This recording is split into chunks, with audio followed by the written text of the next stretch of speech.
Okay, ladies and gentlemen, welcome back. I hope you enjoyed your lunch. Module 4 is part of the 4-module series of Human Capital Analyst. This is our last model for this course, and it will take approximately 3 hours starting now. This module is about performance management and development. This is one of the functions of a HR manager, which requires a lot of attention, because this is what organizations are looking for from all departments. As HR managers, we are mostly interested in the performance of our employees. When we talk of performance, we are looking at the outputs of employees over a period of time. And this performance can be measured, because we are using metrics here, either quantitatively or qualitatively. The quantitative measures of employee performance may vary from one organization to another. In manufacturing industry, they may use different units of measurement, such as the number of products that have been processed, or the time taken to produce a certain number of products, or the hours spent by employees on one machine or employees on their own. Even in the service industry, there are ways in which we can measure performance quantitatively. Like I said from the beginning, we can measure aspects like sales. For those of us in marketing organizations, there could be a sales component, or it could be revenues generated. We look at the amount of money that employees generate over a period of time.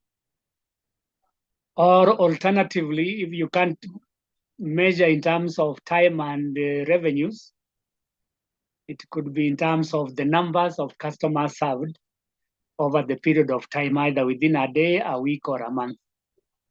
So there are many ways in which we can measure performance, and this builds up to what we call organizational performance. The Department of HR has to ensure that employees are performing in all departments, and that is why the function of performance management is domiciled within the human resource function. Allow me to move to the next slide, where we shall be talking about all the aspects that are projected on the screen. So if you look at it closely, there are goals, there are activities, there are strategies, there are employees, there are systems, processes, planning. All these are components of performance management and development. Mwalimu, we're not seeing your screen. Okay, let me reshare it.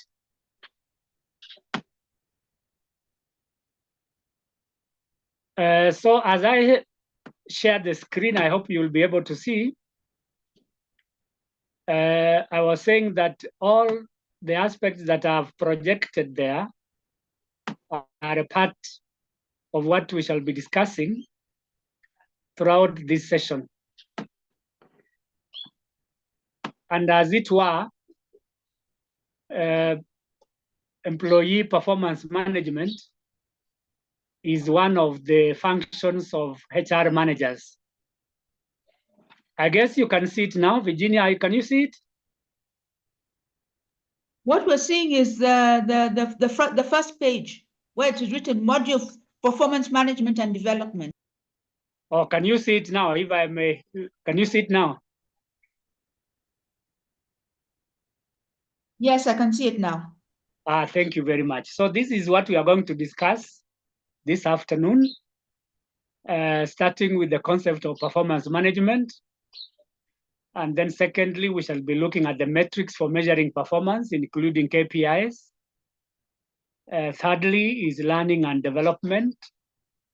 And in the last hour towards 5 o'clock, we shall be looking at career pathing and success metrics. To start with, we are looking at the concept of performance management and development. As I have indicated in that slide, performance management revolves around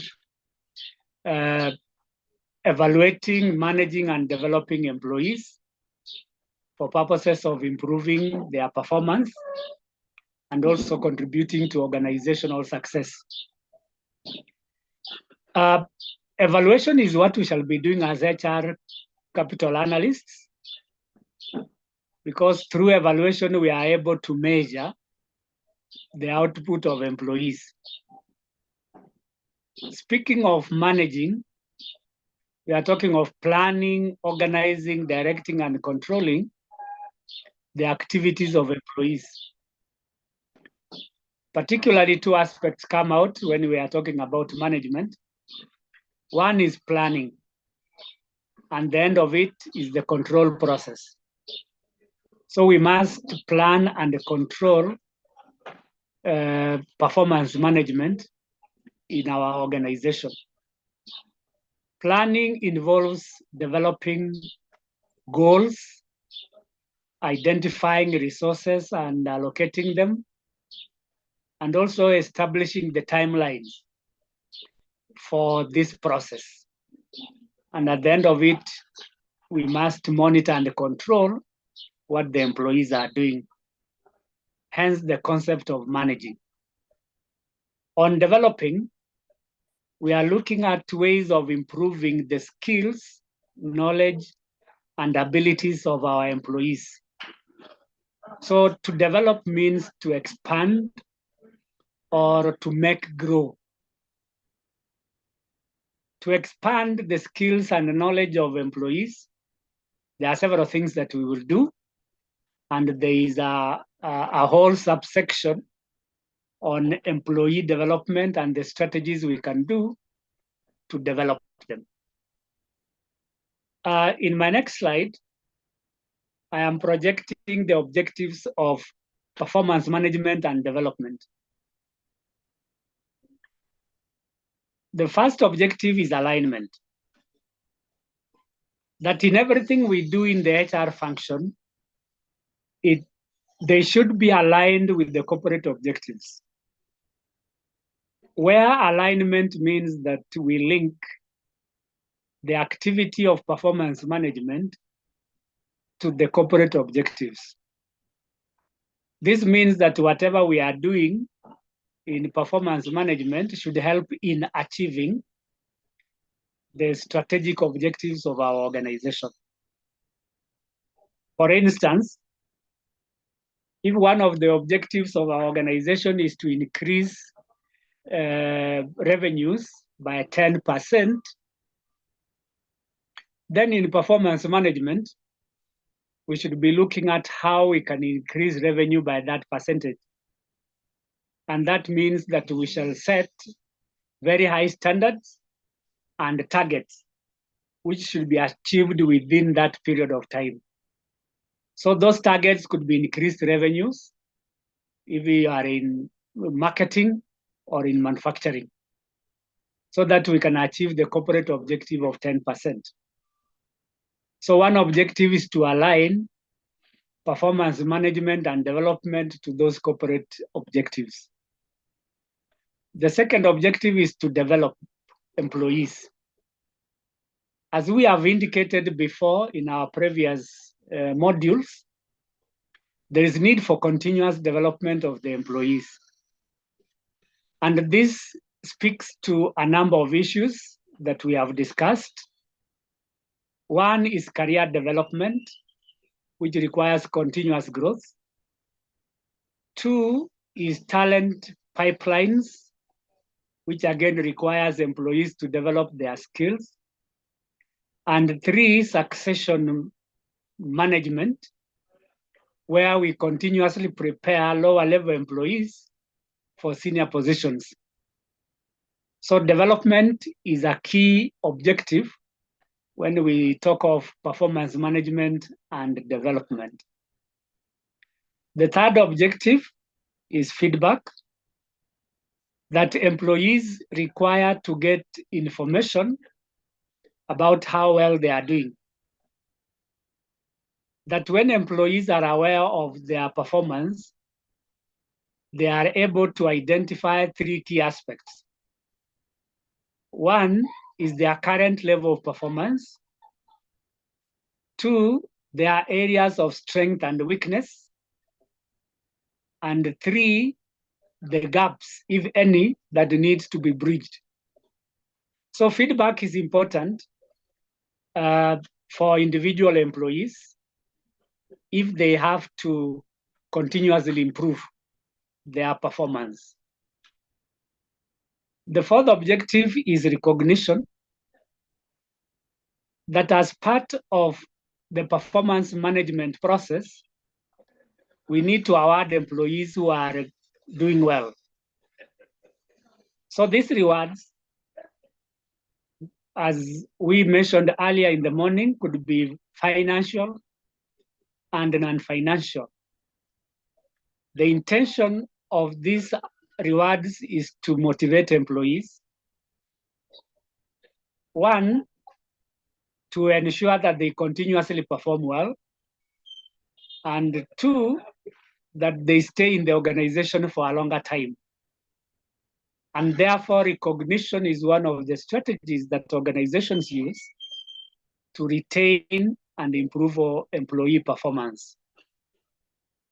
And then our last objective, and not least, through performance management and development, we are able to identify gaps which may need to be bridged by way of different strategies, such as training, provision of resources, and also motivation.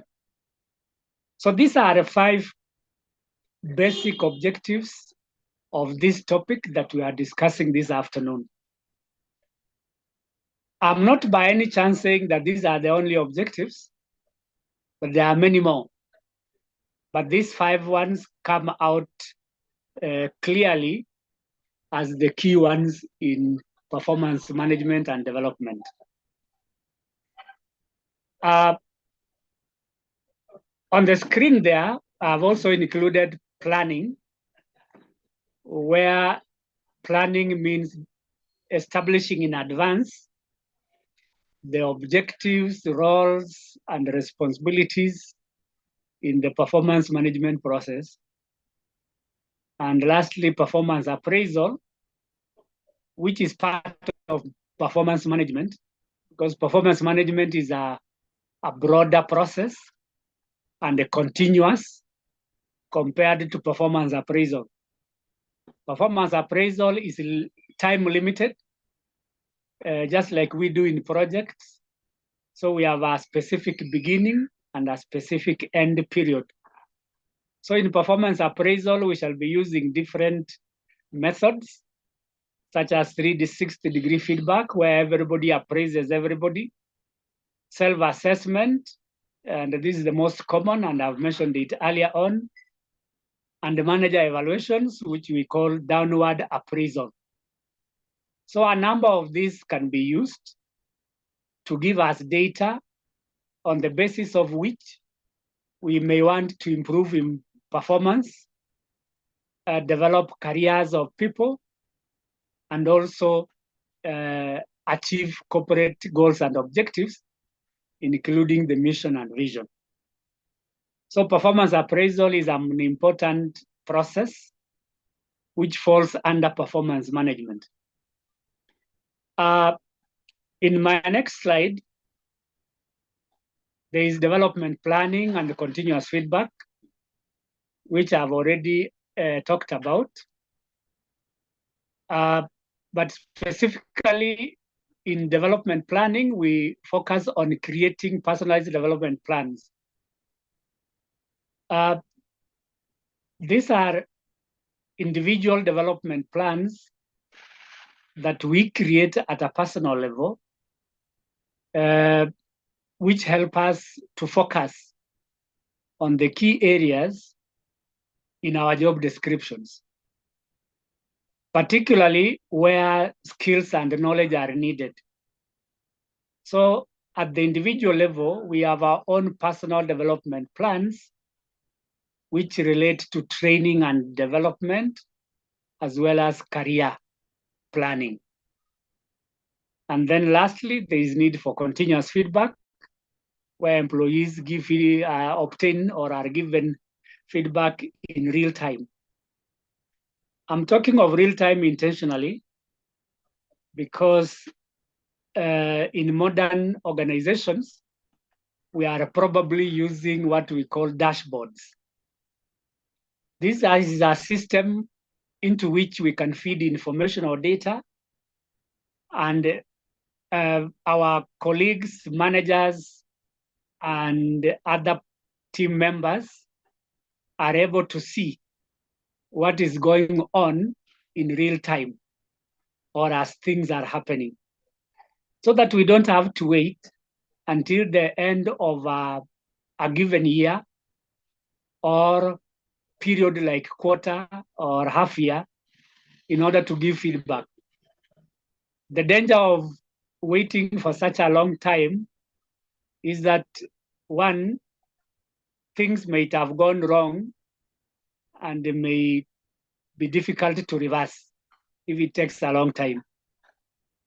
And two, if we depend on the traditional memory in terms of appraisal, when it takes a long time, then we are likely to forget certain things that employees did, and therefore evaluations can become very difficult. So using technologies, we can provide feedback in real time and even recognize employees in real time. The other one is performance improvement and recognition, which I've already mentioned. Having said that, I want us to look at performance metrics or indicators that help us to measure the performance of individual employees. These are quantitative and qualitative in nature. Like I have said, quantitative measures are mathematical or statistical, and the qualitative are behavioral. For KPIs, these are specific measurable values. And as HR managers, we focus on all the HR functions. If I may quickly remind us of our functions, there are about 6 or 7. One is human resource planning. 2 is recruitment and selection. 3 is training and development. 4 is performance management, where this module falls.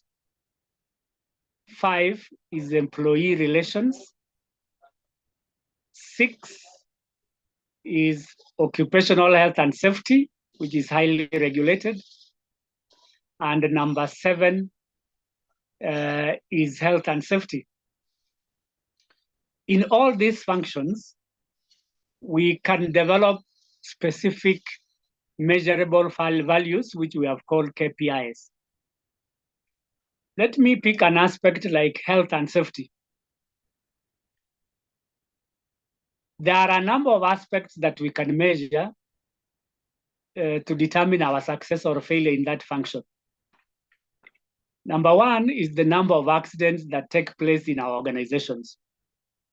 So in your KPI, you'll be looking at the number of accidents that have taken place over a period of time. If the numbers are high, then our performance is very poor. And if the numbers are low or even zero, then we celebrate ourselves for doing very well by way of eliminating those risks within our environment. So KPIs are important because they give us specific values through which we can demonstrate how well employees and the department is doing. Where there are deviations, then we take measures for improvement. And that is what drives our strategic decisions as HR managers. There are several characteristics or features of the KPIs that we set for ourselves. And this is derived from the objectives that we set. They must be smart. All KPIs must be smart. The first characteristic, which represents S, which is specific. A specific KPI refers to a particular aspect of employee performance. For example, we want to measure the performance of employees in terms of number of customer complaints. So if customers complain about employees, then we must set a limit of the number of complaints that are tolerable. Probably a maximum of 5 complaints per month. 5 complaints is a specific measure which relates to customers. I have given another example of sales. An employee is expected to increase his or her sales by 10%. So 10% is a specific figure.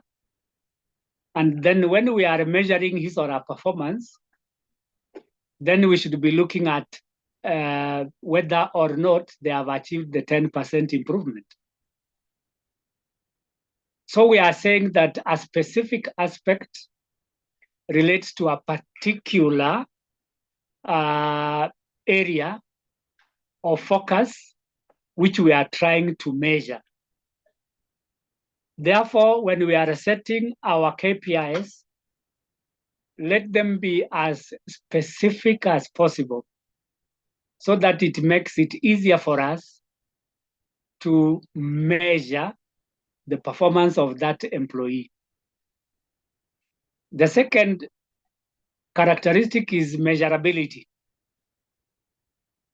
And being measurable can be quantifiable in terms of numbers. There are various statistical measures that we can use to gauge the attainment of our KPIs. One is the frequency. For example, in my example, in specific KPI of 10%, I've mentioned sales. Sales is quantifiable in terms of frequencies, which means the number of products that have been sold over a period of time, or the number of customers who have bought a product through the salesperson.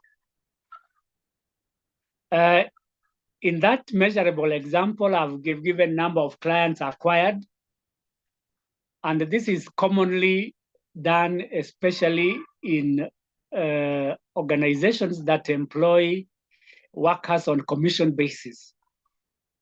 So the number of clients and the amount of sales that they bring in could be a measure of their performance. It is also expected that the number of clients that are brought in should be retained. So again, we can measure the number of customers that have been retained, not just acquired. We must acquire and retain customers.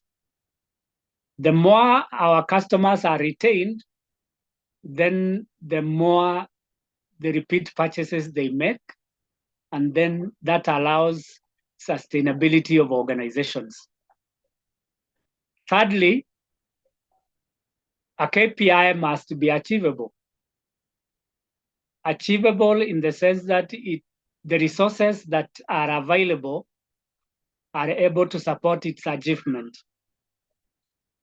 Allow me to repeat the resources that we always utilize in order to achieve the KPIs or objectives. One is finance. Again, in the next few minutes, I will be mentioning some of the measures of performance. So finance is money that is spent to perform certain activities. So suppose we were to produce 100 pairs of shoes, there is a cost to it. How much did it take to produce the 100 pairs? So if resources are available, we can produce 100 pairs. But if they are not available, we can't. So our attainment of 100 pairs of shoes is dependent on the financial resources that are available. Another resource is the physical resource. In a manufacturing company like shoe manufacturing, we are talking of machines, tools, and equipment, which go into producing the pairs of shoes I've mentioned. So machines are resources. If we do not have adequate machines, then our KPIs are not achievable. For those in the service organizations, you may be told that you need to bring in many clients, say 100 clients in a month. But there might be resources like telephones, which you don't have to make your calls. So if you don't have a telephone line or a mobile telephone gadget, then that KPI may not be achievable. So achievability is a characteristic of a KPI, which means that the resources available should support its achievement. Relevance is another characteristic, that the KPI should be able to help in achieving the 4 key aspects that we mentioned earlier on today. These 4 key aspects are: 1, the mission. So the KPI must be achieving the mission of the organization. The second aspect is the vision, the future of the organization. So whatever KPI we set, be it related to customers or products, so it has to be aligned with the vision of the organization. Number 3 is the corporate goals or objectives. This is what we cascade down from top levels to lower levels and develop KPIs around them. And that is what we call relevance to those corporate objectives. And lastly, relevance has to do with attainment of those strategies that we formulate, strategies. I believe many of us have learned about strategic management. And when you talk about strategies, we can classify them into many categories, such as growth strategies, maintenance strategies, or harvest strategies. Whatever strategy that you are engaged in as an organization, for example, maintenance. especially in a hard economic environment like ours, where finances are hard to come by. Most of our clients scale down on their expenditure. So what organizations do is to pursue maintenance strategies. And one of the maintenance strategies is to keep the costs low. Cost minimization as one of the generic strategies. So if cost is one of the strategies, then the KPI that we shall be setting should be geared towards cost minimization. So if it's production, we minimize cost. If it is communication, we minimize cost. And if it is reward, we minimize cost. And the first culprit that usually is affected is training. When organizations do not have enough or adequate revenues, training is the first casualty to be frozen. So in terms of relevance, we are saying that the metrics we set at the human resource department should be satisfying those 4 key aspects. That is the mission, vision, corporate objectives, as well as strategies. And then number last is time bound. That everything we do is done within a specified period of time. And that is why project management is a key component of human resource management. Because one of the parameters of a project is the time frame. So when we set out to develop our KPIs, we should define the time frames. For example, I have given there an increase in social media engagement by the end of the 4th quarter. Q4 is quarter 4. Quarter 4 is a time frame. Those of us who are working in public organizations, for example, Alice, our first quarter starts in July. That's when the financial year begins. The second quarter begins in October or thereby. The third quarter begins in January. And the 4th quarter begins in March or April. So if there is anything that we are doing between now and April next year, so the 4th quarter will fall next year around April, before the close of the financial year in 2025.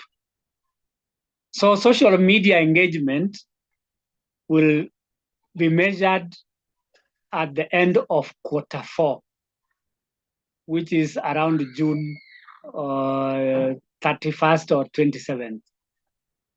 So it is important for us to bear in mind all these key aspects, from being specific, measurable, achievable, relevance, and time-bound. There are other scholars who have argued that SMART is not enough. They have added ER at the end, so it becomes smarter. I don't know whether any one of us have heard of that concept or acronym SMARTER. Anybody who can attempt SMARTER?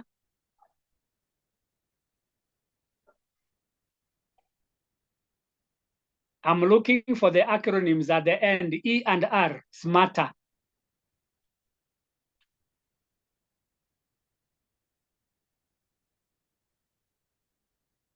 Virginia, are you in? Are you in? Yes. Yes, how are you? How is your afternoon? It's fine, thank you. Yes, can you attempt that ER at the end of SMART? I think it's ethics and something. I don't know the R. Okay, ethics. Anybody else who can try? It's not about ethics. Helga, I've not heard you. Hello, good afternoon. Afternoon, evaluated. This is Harrison, eh? Yes, yes. Thank you, Harrison. It's not evaluated. Okay. Thank you. In the interest of time, if it were in primary or secondary school, I could have asked you to give me a town which I should be visiting. Which town can you give me, Evans?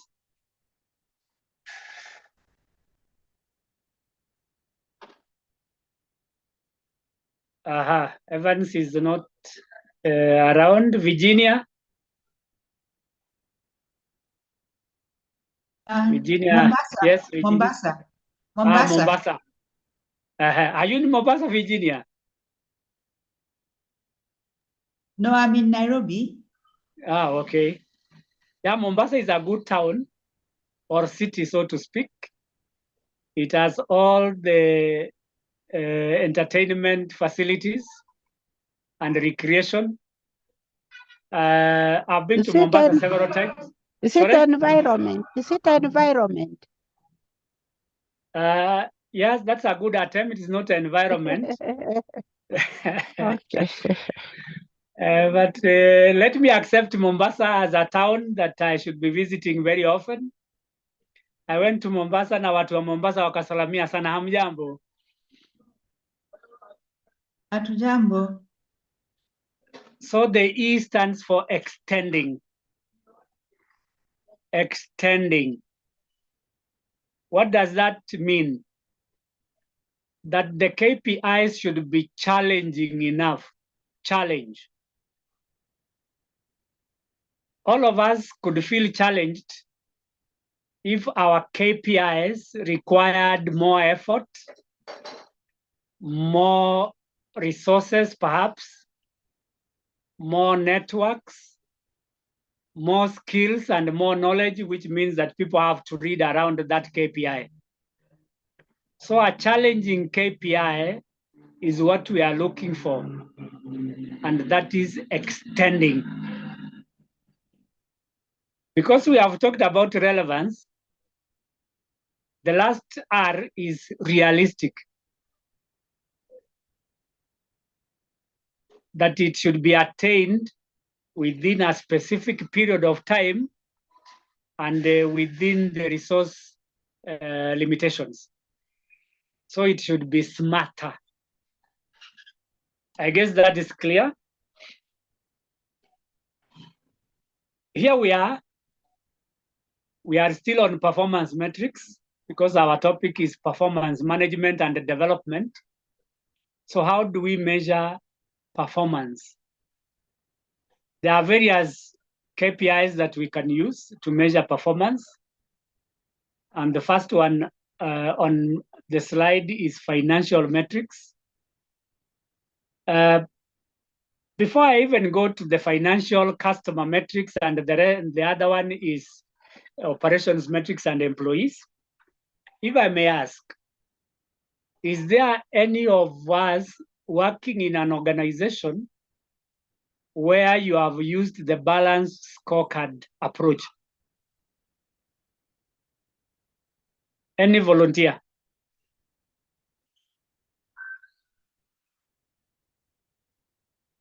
Balanced scorecard? Yes, I've used it before. Harrison. Yes, Harrison, how are you? You have used it? Yes, I have used it. Yes. It has 4 pillars. Yes. The financial aspect. Yes. Customer satisfaction aspect. Yes. The internal process aspect. Yeah. And the learning and the continuous learning aspect. Yeah, continuous learning aspect. Yes. If I may use you, Harrison, thank you for offering that balanced scorecard. If you look at the slide, do you see a semblance of what we are talking about in the balanced scorecard? Yes, there is. Almost all of them, eh? Yeah, almost all of them, just a change of maybe the wordings. Yeah, the wordings. For example, in the operations matrix, that is the internal processes aspect. Yes. Then the employee matrix now covers the learning Internal and growth and development. development. Yes, yes. Thank you very much. Yes, thank you, Harrison. That a balanced scorecard is one of the tools that are used by organizations to measure their performance. But here we are now trying to narrow that down to specific individual KPIs that can be used to measure the performance of employees. And I've indicated there finance, which is one of the pillars of balanced scorecard. In this area, we are looking at some of the financial measures like revenue growth. Revenue growth has to do with increment of sales. So when employees go out there, they bring us money, and that money is our revenue. So revenue can be through sales. I'm sure there are other revenues that we can get, including allocations for those who are working in government. Profit margins, especially for private sector organizations, we need to measure that, because one of the indicators of success is the profits that we are making as an organization. And if we have to give bonuses at the end of the year, we look at the profits that we have made, because we can't give bonuses without making profits. So a bonus can be individual or can be group bonus. And this arises from the profits that employees make.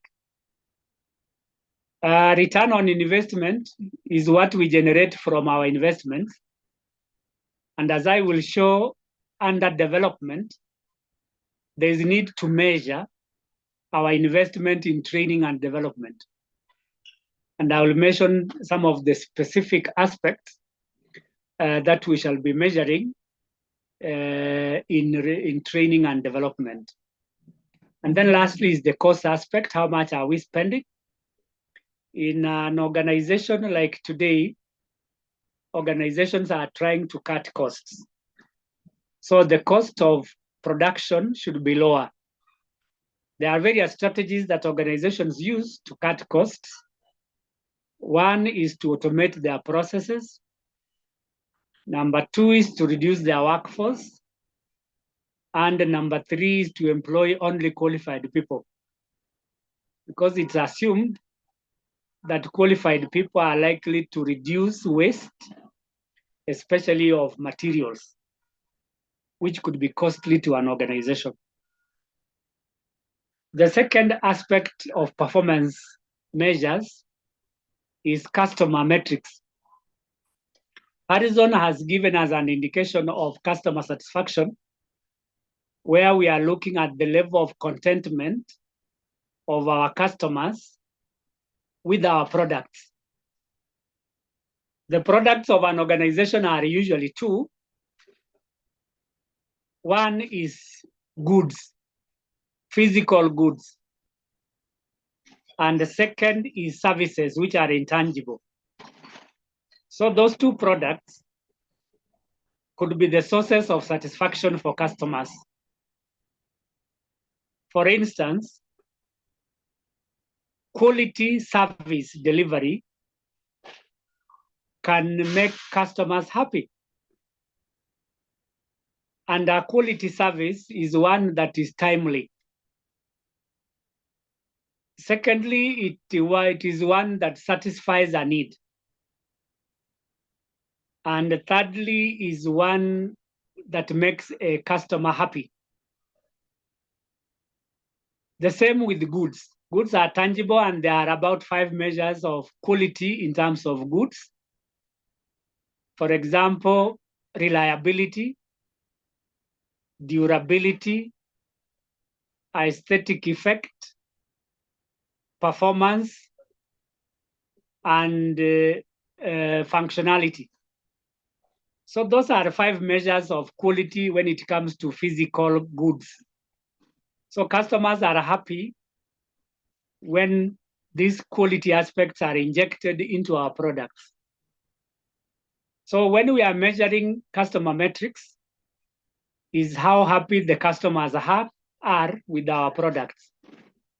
And we can determine customer satisfaction by conducting customer surveys. The second one is Net Promoter Score. This is closely related to customer satisfaction, where we are looking at the number of customers who are happy with our products, either all the products or the specific products. So the people who are selling this are the ones whose performance we are measuring. So how do they score, especially on customer ratings? How well are they doing? Then thirdly is customer retention rate. We said earlier on that customers are not only acquired, but also retained. How many customers are remaining with the organization out of those that were acquired? And the last one is customer acquisition cost. The amount of money and time that we spend in acquiring those customers. Harrison again mentioned to us that in the balance scorecard, there are those internal processes. The quality of these processes are actually the operational metrics. One is the cycle time. How much time does it take for a single product to be produced to completion? The second one is inventory turnover. How much are we producing over a given period of time? And then lastly, the quality control aspect, that at the end of the operations process, we need to produce quality products. Quality that satisfies our customers. I have highlighted in pink, I think that's pink color, the metrics related to employees. And this is where the bulk of our assessment lies. One is employee productivity. That is the output of employees over time. That's a formula, what the employees produce over a period of time. So that will tell us the level of productivity of an employee. And then the employment engagement score, how committed, satisfied are our employees? For the third and fourth, we have talked about them, absenteeism rate, where we are looking at the total number of absence or days absent over the total number of days they were supposed to work, times 100, and that gives us the absenteeism rate. So if the absenteeism rate is high, then you have every reason to worry, because that affects employee performance at the individual level and the departmental performance. The same is true with the turnover rate. Turnover rate is the number of employees who have left over the average number multiplied by 100. That's the formula that we gave yesterday. So these are the common metrics. Allow me to add one more and probably ask a question around this. Projects. Today, many organizations are adopting a project approach to most of their activities. And the human resource managers are not left behind. Everything that we do, including training, performance appraisal, and others, can be treated as projects. So the question I want to ask is this: what are the stages of a project that we could be aware of? 4 stages.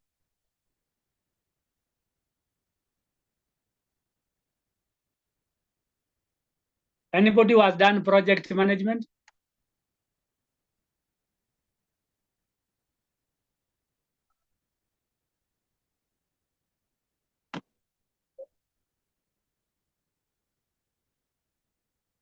Benjamin, how are you?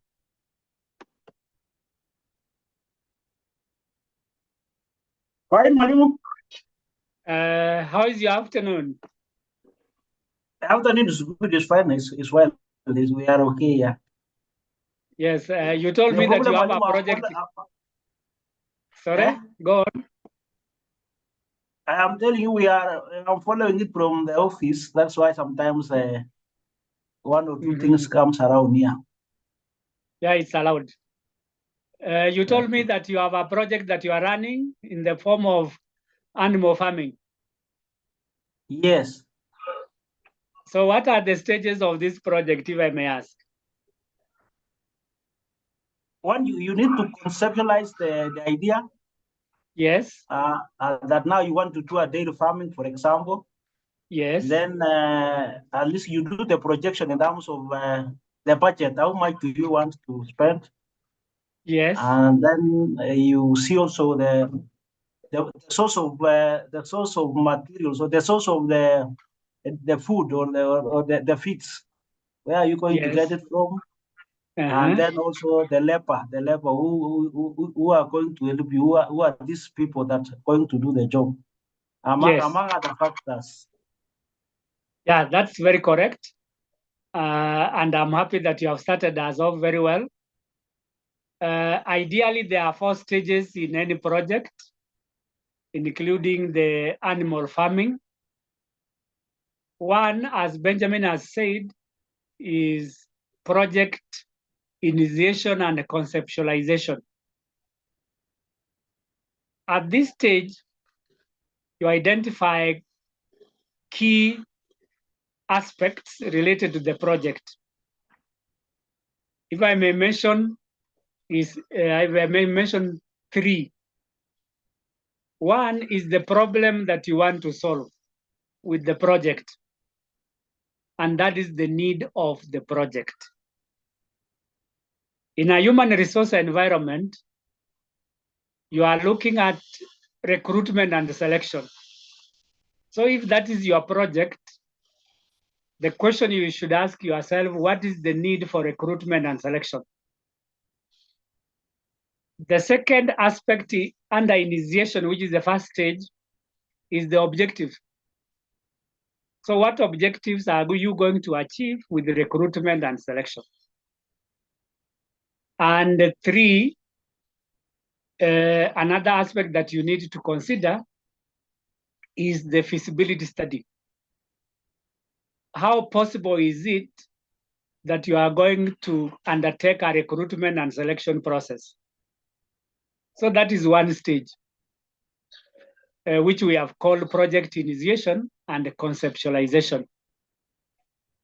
The second stage in project management is project planning. And Benjamin has indicated some of the plans that he had, one of which is the resource plan.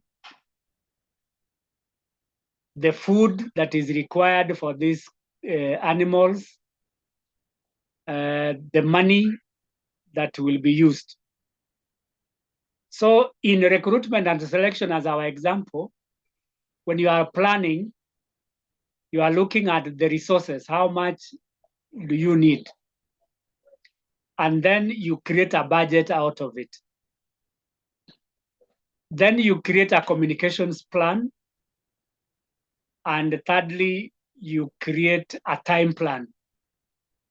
How long is it going to take you to conduct a recruitment and selection exercise from beginning to end?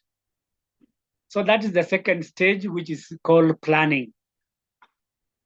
The third stage in project management is implementation. Here is where we operationalize our project or execute. Like I have indicated before, implementation has to do with three things. One is assigning duties. Two is allocating resources. And three is monitoring progress. So when you are implementing a recruitment and selection process, you assign duties. For example, which duties? The design of the advertisement, who will do it? Secondly, the approvals, who will do it? Thirdly, the interviewing, who will do it? So you assign duties. For resources, we mentioned financial resources because we have already planned for it in stage 2 of planning. That is where we rely on our budget. And then for monitoring, we make sure that everything is in place from beginning to end so that there are no gaps.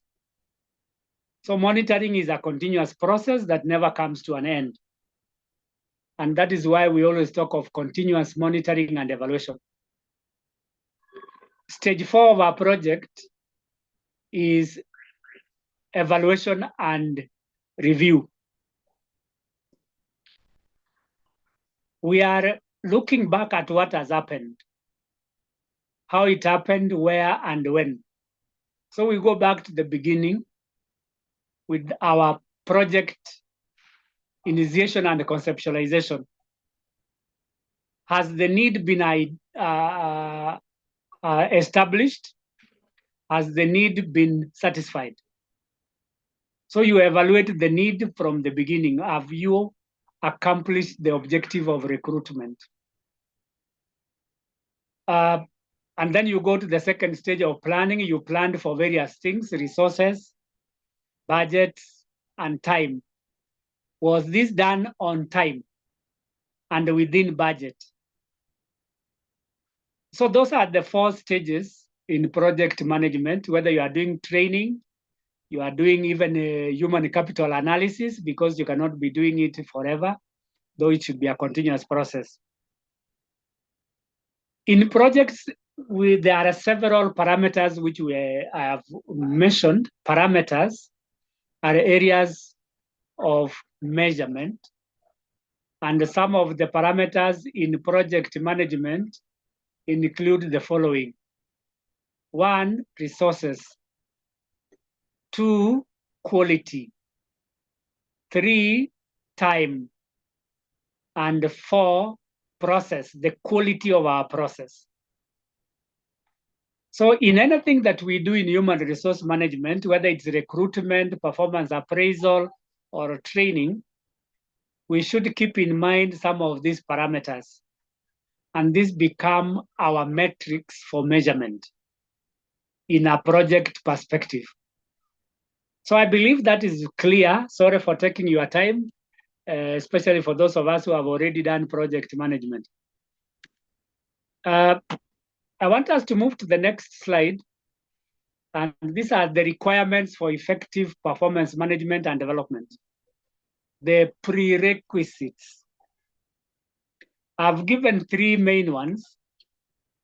One is leadership commitment, that for you to succeed in performance management and development, you need the support of the management of your organization, particularly the senior managers, such as human resource directors or CEOs. Without their support, it is not possible to implement performance and development systems. So which kind of support are we looking for from them? One, it is in terms of policy. They should be able to develop policies that will guide this process. 2, we need strategy. That whatever we do in performance management and development should be aligned to that strategy. So when our strategy is clearly articulated by the top leadership, then it becomes easy for us to implement at the human resource department level. The other support is resources, particularly financial resources. In a project like this, and I mean human capital analysis, you need a lot of money. This money will be used in collecting data, analyzing data, storage, sharing, and dissemination. So the top leadership must provide adequate resources for this human capital analysis. Secondly, as a requirement is training and support. It is not possible for anyone to conduct a human capital analysis without necessary skills and knowledge. So we need to train our employees. And now that we have gone through this program, I believe you will share this with your employees on what is required, what will be covered in terms of scope, how we will go about it, and how we will share this information that we have learned. So skills and knowledge are required, and therefore training becomes necessary for us to implement performance management and development. Then thirdly is technology integration, that in what we are doing, we need to use technologies, particularly softwares that are relevant in data collection, analysis, and dissemination. Because performance management is data-driven, we need data to be collected through this technology. The same with development. When we are developing our employees through training, we need to gather adequate data in terms of training needs analysis, in terms of the types of programs they will be engaged in, and the changes that will have taken place after the training program. So that is very key. These are three main key requirements in implementing performance management and the development system. I've talked about continuous improvement. I don't need to repeat. Now we need to look at learning and development analytics. In the first part, in the first 1 hour, that is, we have looked at performance management. The second hour, between now and 4, we shall be looking at learning and development analytics. As I have indicated, this involves collecting, analyzing, and interpreting data related to training and development. You collect data.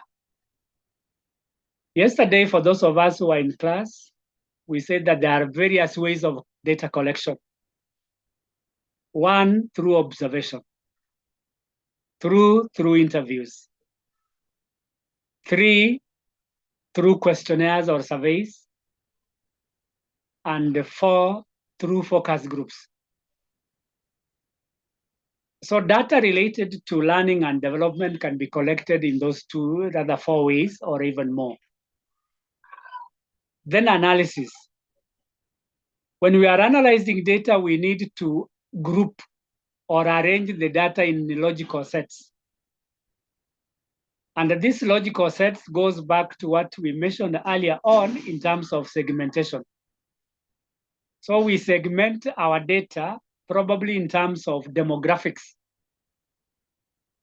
In demographics, we talked about gender. So how many male or female employees have been trained and developed over a given period of time? So the data will tell you how many of these people have been trained.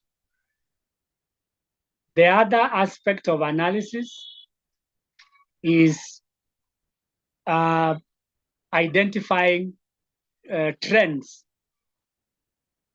that from previous training and development interventions, what physical changes can we see? What changes are taking place in terms of methods of training, results produced, or even the outcomes? This analysis will help us to interpret data. Interpretation is about making sense out of it.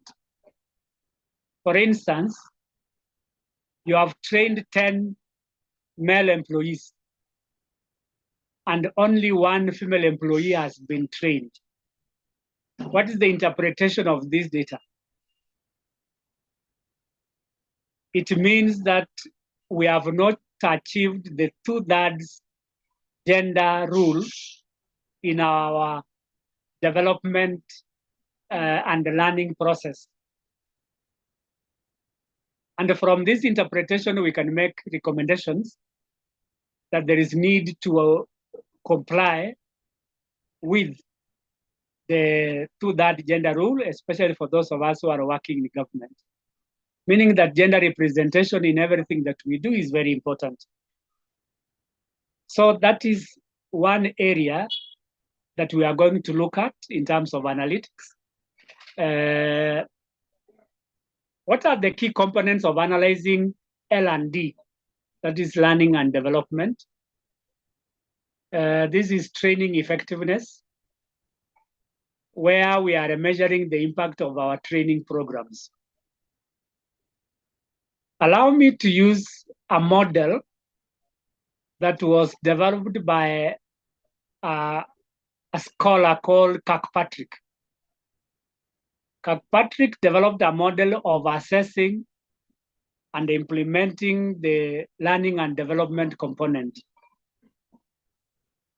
One is called A, standing for analysis. 2 is D, standing for design. 3 is D. So there are 2 Ds. The second D is standing for develop. What are we developing? Training materials. 4 is implementation, represented by I. And 5 is evaluation. Evaluation is the last component of this model, which talks about evaluating the effectiveness of our training program. And one of the areas of measurement is the impact. Impact of training speaks to the results or outcomes that employees are producing. That first of all, the intention of any training is to improve performance. So at the end of the training program, performance must improve. So what are the measures of performance that we have indicated before? 1 could be reduced waste. That could be an impact. 2 is improved sales. That is an impact. 3, improved customer satisfaction. That is an impact. And 4 is improved operations where there are no errors. So after training, we should see results. That is what Kirkpatrick was saying. And even in our organizations, we should emphasize results as one of the measures of training. And as I will mention, a return on investment on L&D is measured on the results that we produce. The second component of analysis in L&D is participation and engagement of employees. I want to focus on the second line, which I've highlighted, is attendance rates. If I look at the participants in this class, I can see 9. If I include myself, we are 10. Yesterday, it appeared that we were 17. It means that 2 or 3 have dropped off. So if we were to analyze attendance rates, we are looking at the number of employees who are attending training programs on a regular basis or consistently. Secondly, we are looking at completion rates. How many people complete a program, be it an on-job program or off-the-job program. So how many people have completed a training and development program? And lastly, another measure is feedback. What are the reactions of the employees to the whole learning and development process? So this feedback may relate to 4 key things. One is the relevance of the program. How relevant was it?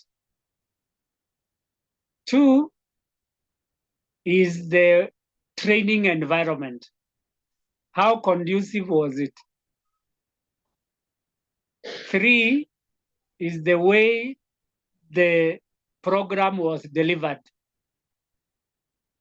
Meaning that was it delivered in an interesting and a memorable way?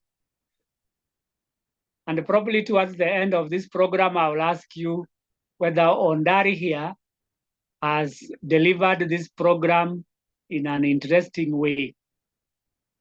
And then another feedback is the coverage.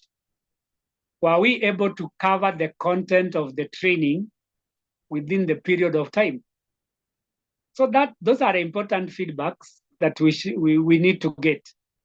The environment, the relevance of the training, the coverage, and also the methodology used.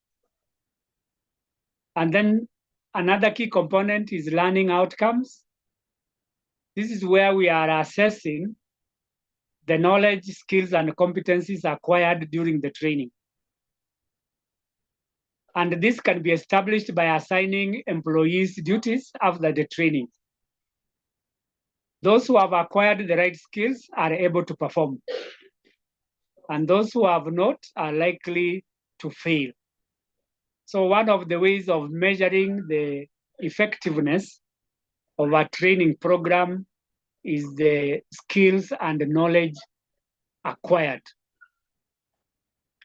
Another measure is ROI, which is return on investment, which I've already mentioned. And if I may repeat, using the highlighted words, improved performance. Improved performance include 1, meeting or exceeding targets.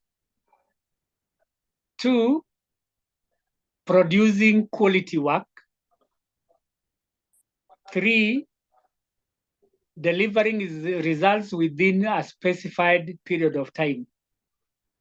So when you talk of training and development, the return on this investment should be those ones. More customer satisfaction, more customer traffic coming in, less wastage of resources, and also improved revenues. That is the return that we expect from our training and development programs. That is very important.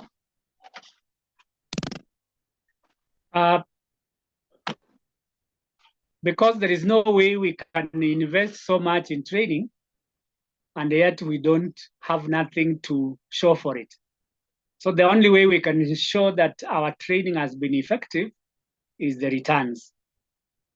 And then the last part there is gap and development needs, that we need to bridge gaps in terms of skills and knowledge. So we measure where there are gaps that can be bridged going forward after a training program. I want to ask a question in our next slide so that we are clear on this training and development component of performance management. These are strategies of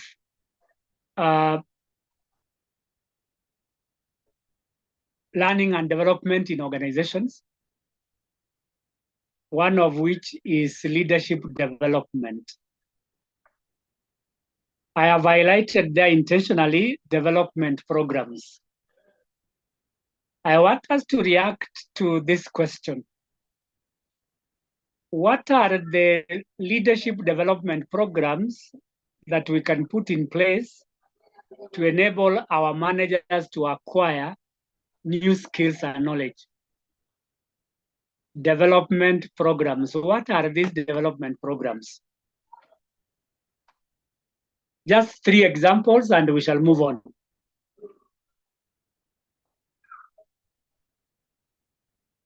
Finis, how are you?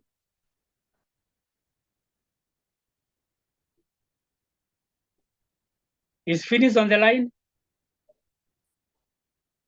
Looks like she's not there.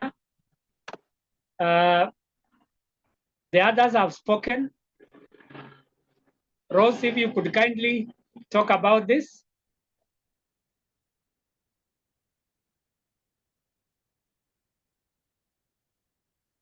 Okay, Harrison.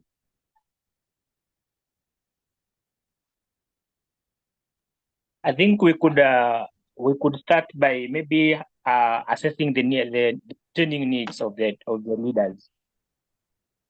Assessing the training needs. Yes. And then after assessing the training needs, you need to identify the training programs. What are these?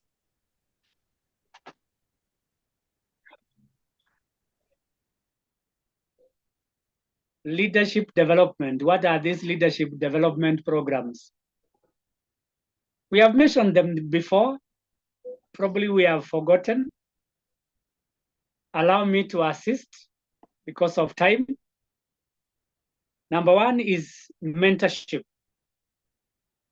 That this is a program that is intended to provide support to lower level managers in preparation for senior positions. 2 is leadership coaching. That employees who are eligible for promotion could be coached on specific areas of leadership.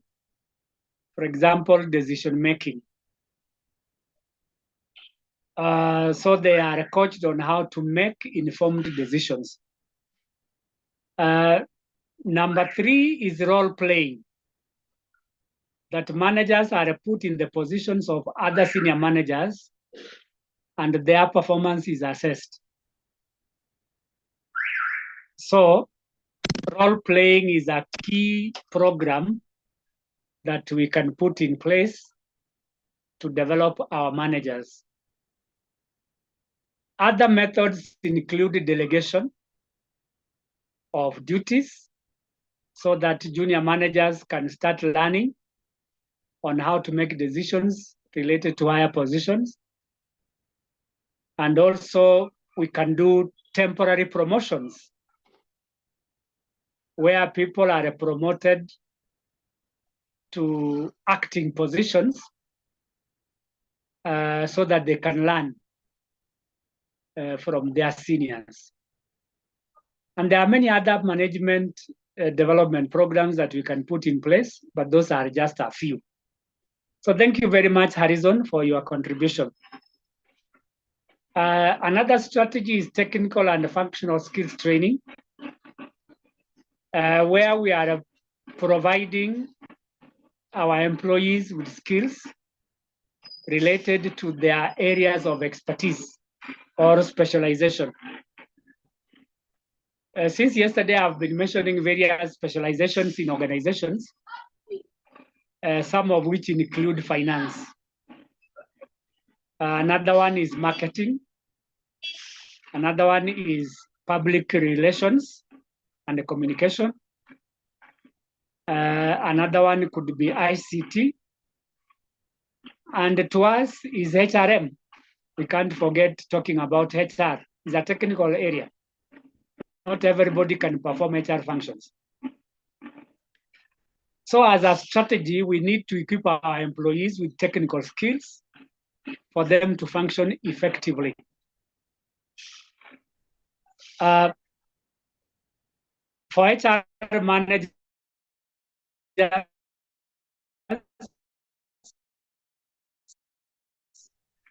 you may need certain skills like decision-making skills, forecasting, which are key to the performance of our function. And then lastly is soft skills development. And again, with your permission, I would like us to respond to that question on the types of soft skills that we all need. Whether you are a manager, a junior person, or a technical officer, you need these skills. Probably we can give 5 examples of soft skills that are needed for us to function effectively. David, I can see you have joined us. Karibu sana if you are there.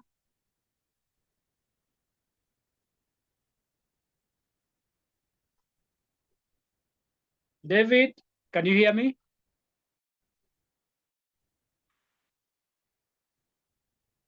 Looks like David is not around. Helga.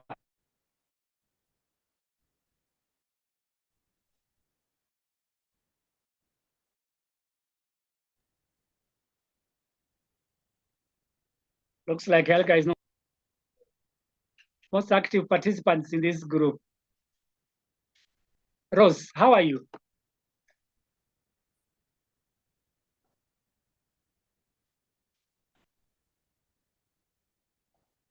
Rose is not around. Can we Virginia? talk of communication Yes, Harrison. Communication skills yes. as a soft skill? Yes, communication skills. That's right. Thank you, Harrison. Anybody else? Empathy. Yes, empathy is another soft skill. I mentioned it earlier. Thank you. And An listening. active listener. Listening, active listening, correct. And another one, 2 more.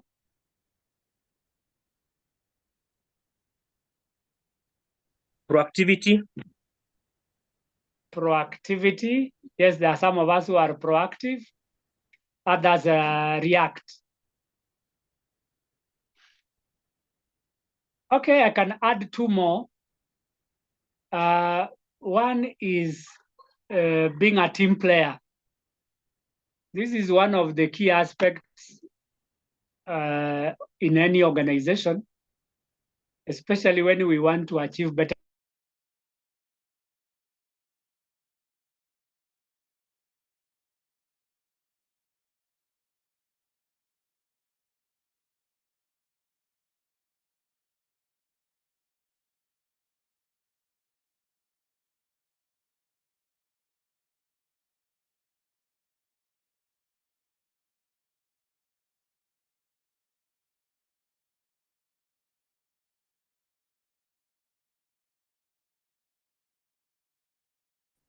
One is self-awareness.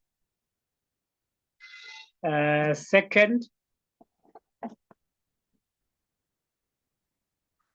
is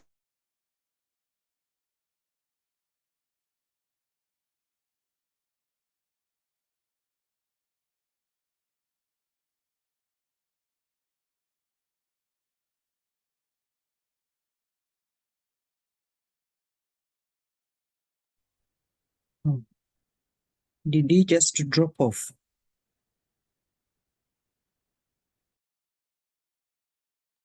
I also cannot hear him.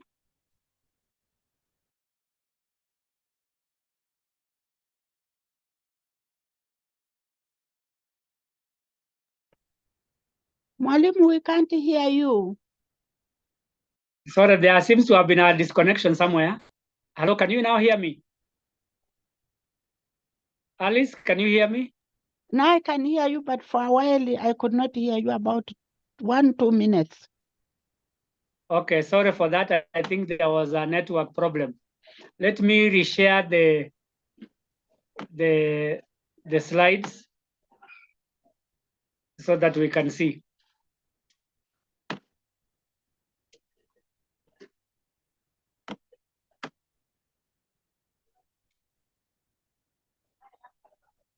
Okay. We were responding to that question of soft skills, and I was in the process of explaining what soft skills are. And some of the soft skills which you have already mentioned include communication, include listening, include teamwork, and the one that I was explaining is emotional intelligence, where employees must be aware of themselves, that is self-awareness.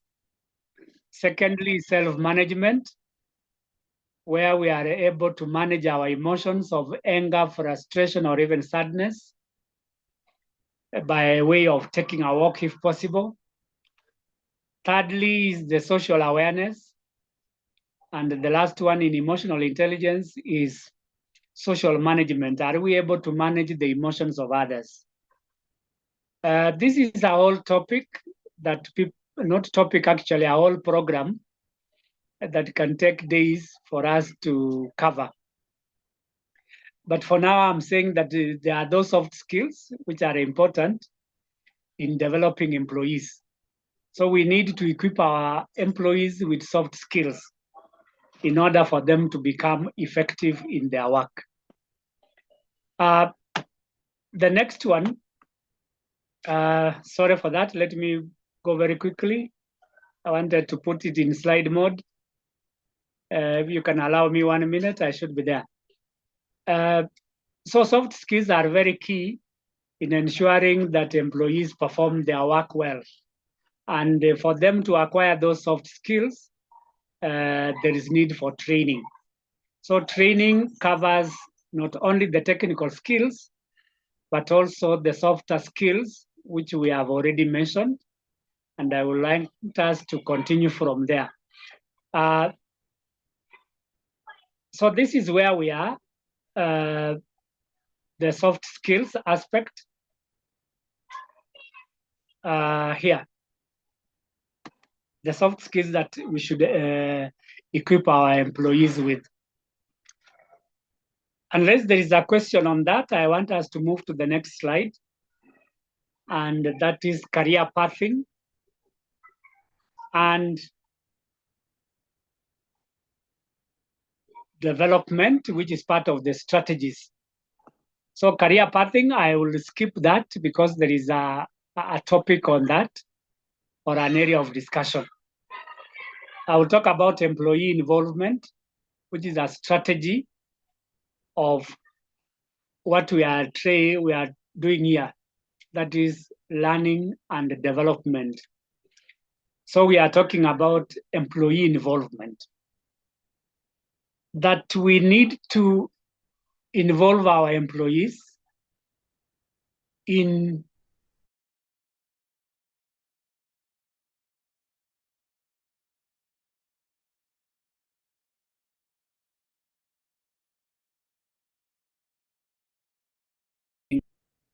training needs. So how do we establish training needs? I can mention 4. One is through performance appraisals. If a person does not perform well, there is a possibility that they don't have the requisite skills and the knowledge. A possibility, not necessarily, but a possibility. There could be other reasons for poor performance. So if an employee is not performing well due to lack of skills and knowledge, then performance appraisals can help us identify those training needs. Secondly, is through the supervisors who discuss with the employees their challenges and their training prospects. 3 is through interviews. We can interview the employees to establish their training needs. And lastly, we can do observations. What processes are they omitting when they are performing their work, probably as a result of lack of skills and knowledge? So when establishing training needs, this is when we involve employees to identify their own development goals and objectives. We can also involve them when we are setting objectives for the training. Suppose an employee has weaknesses in communication. When setting the objectives of the communication, we look at the needs of the employees and find out from them what they would want to achieve or be like at the end of the communications training program. So employee engagement is very key because we don't want to envisage a scenario where employees are resisting for being forced to take certain training programs. When you force people to take programs, they are likely to refuse, or possibly the training programs may not be relevant to them. And that is why employee involvement is very important in learning and development. And then the next one is steps in implementing training and learning and development programs. I have given 7. The first one is needs assessment. And I will want us to react to the needs assessment very quickly.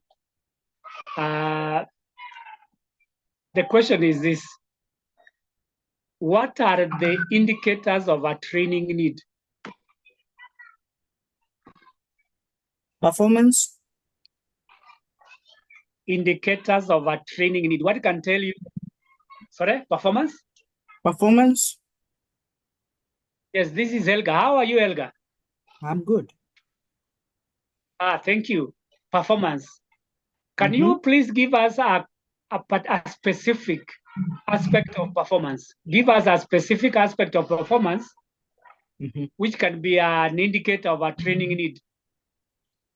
When an employee is perpetually not meeting their KPIs, it could be an indication that they are not well equipped skills-wise or knowledge-wise on Yes. the job they are handling. Yes, I've picked one key aspect, that is failure to attain their targets. Thank you very much, Helga. Anybody else as an indicator of a training need?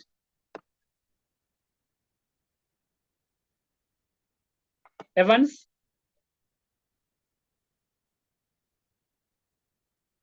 Evans, are you there? Looks like we lost Evans. David? David, you haven't spoken today. If you are around, please respond.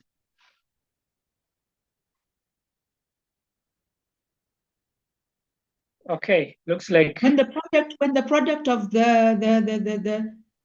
project is of poor quality, when what they're producing is of very poor quality. Yeah, that's correct. Thank you, Virginia.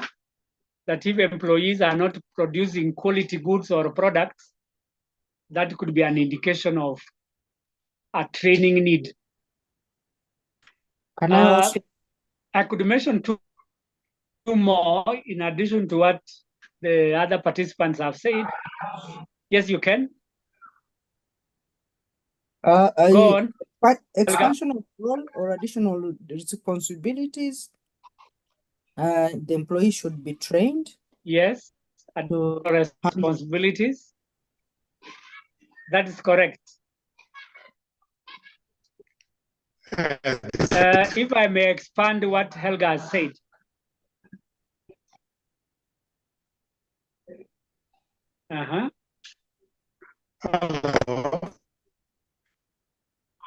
Hello, David. How are you?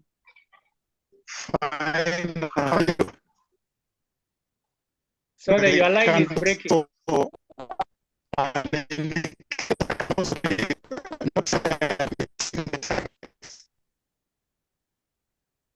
Sorry, can anybody hear David?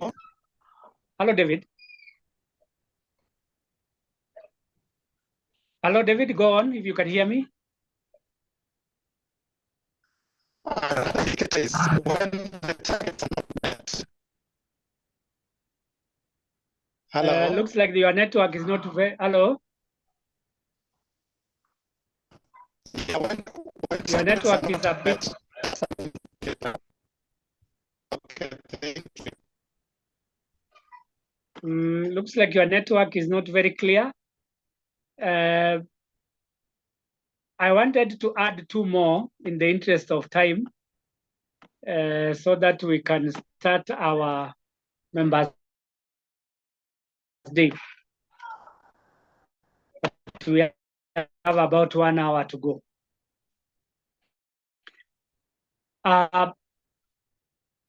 Another a training need, like what Helga has said, is new responsibilities, that it is possible somebody is assigned some roles which they are not familiar with or which they are not trained in. So I guess Helga was saying that if you have no training in those new responsibilities, you may require training, however short it might be. So let me add mine. One is production of waste. You can waste three things. One, money. Two, materials. And three, time.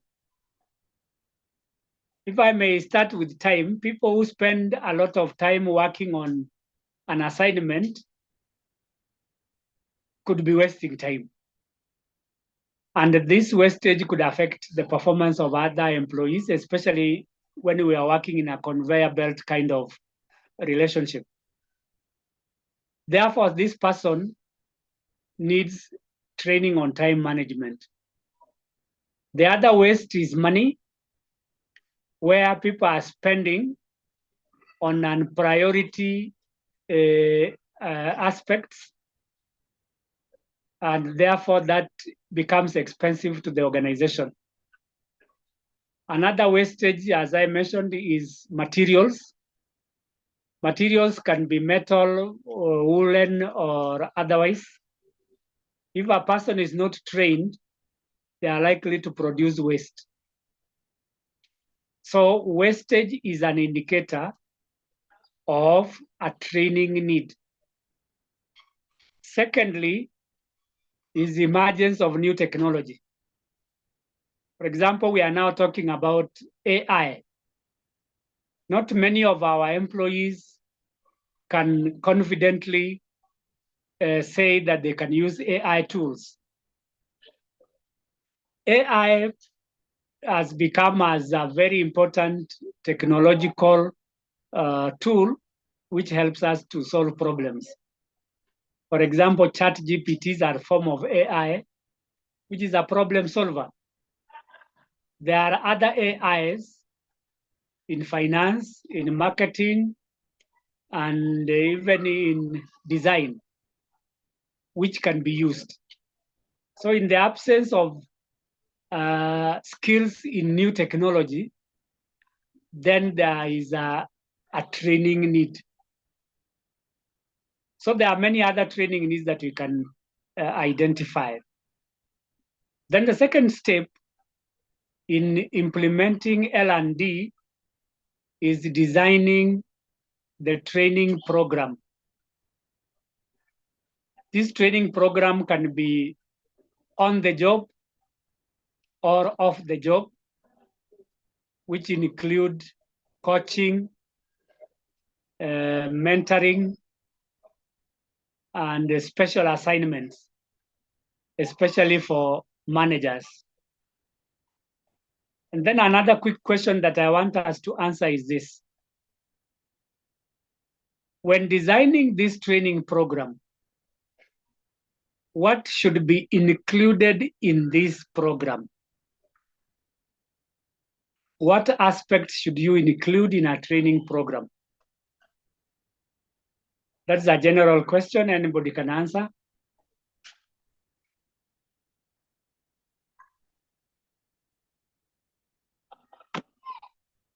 maybe an evaluation component to keep checking back whether the learning is taking place. Okay. Thank you, Alice. That an evaluation mechanism to tell us how well the training is progressing. Yes, that's part of it. But that is used to measure a training program. I want us to respond to the question of the content of a training program.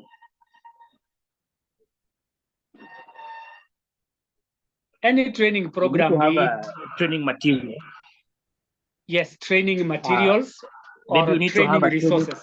training material. Yeah. Thank you, Harrison. Training materials. Anything else?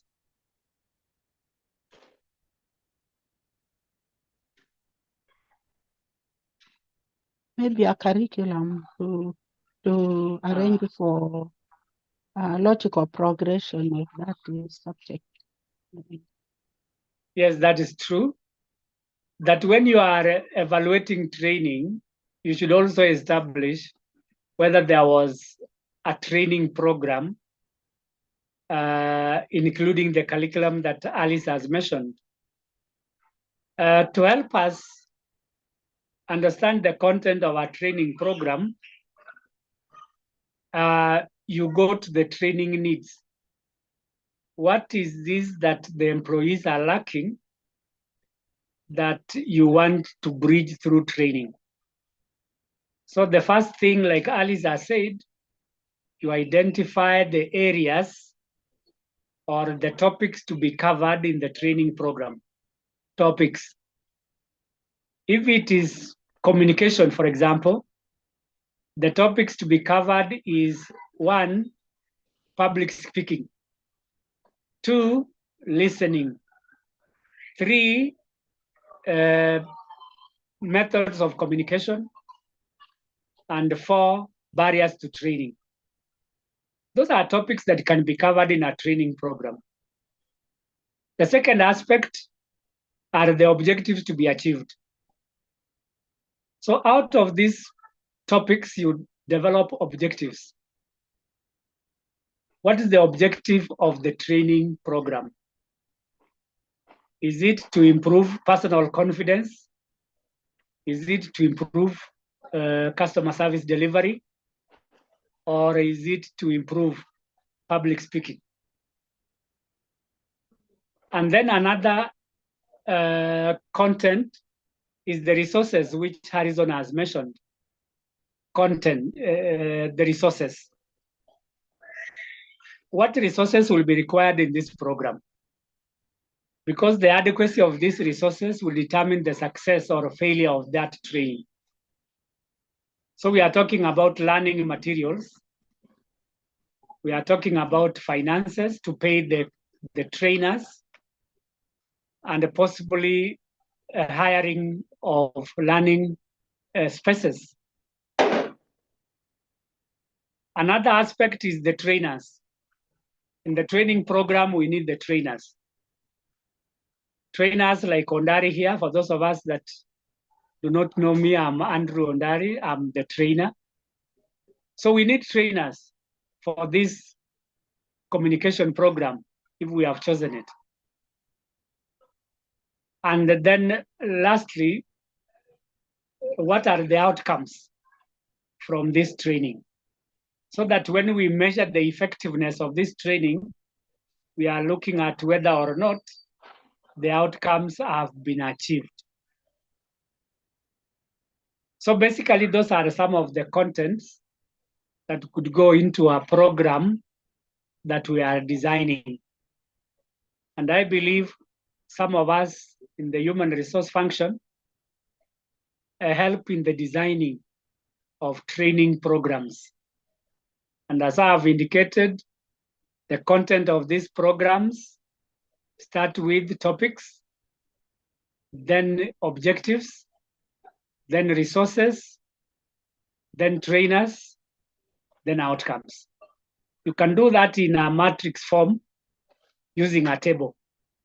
That can help you summarize the content of that training. And then number 3 is to develop training programs, rather training materials. There are several training materials that we need to develop. One is reading materials.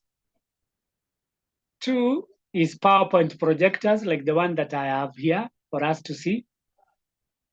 3 is flip charts. And 4 is projectors. So these are materials that will help us deliver that training program effectively. Without this program materials, then it is very difficult to train. I'm trying to imagine that in this training program, we didn't have these PowerPoint slides. Even if you were to listen to me, it could not be as effective as when I am projecting the slides. So it is important to develop the training materials as part of the implementation of L&D. Then delivery is basically about implementation. Now you are operationalizing the training program. From a HR perspective, if there are employees who have been selected to attend a training program, you release them.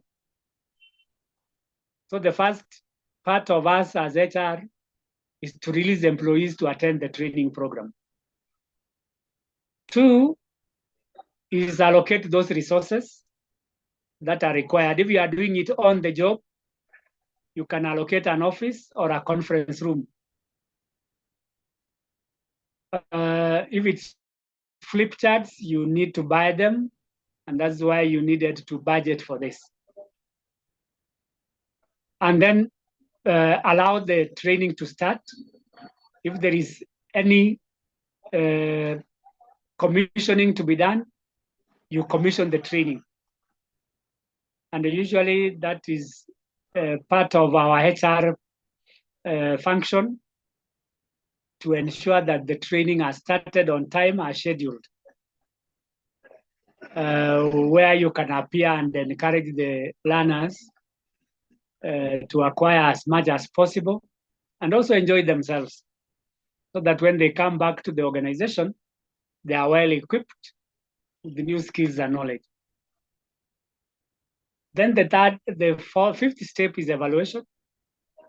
This is where we are assessing the effectiveness of our training programs. I may have mentioned earlier 4 things that we need to assess in this evaluation. 1 is learning. Have the learners acquired the relevant skills and knowledge? If they have not, then the training has failed. Number 2, behavior. Has the training changed their behavior in the way they perform their work? If the training is on time management, then we should see a changed behavior. For example, coming to work early or on time. So that's a change in behavior, that there was lateness and now there is punctuality. Number 3 is results. This is where we mentioned the impact. Are we reducing the wastage? Are we increasing?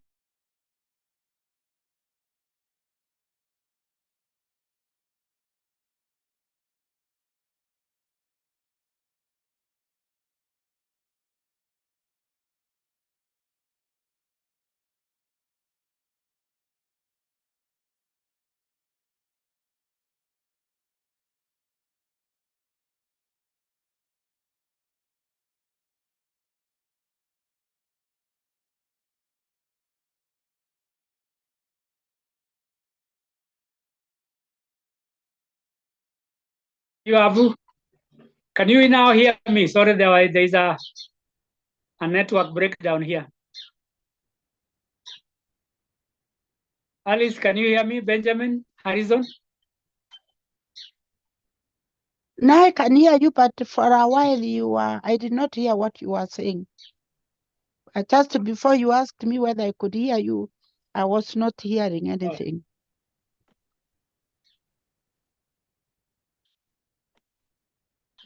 Thank you. Let me share the slide here again.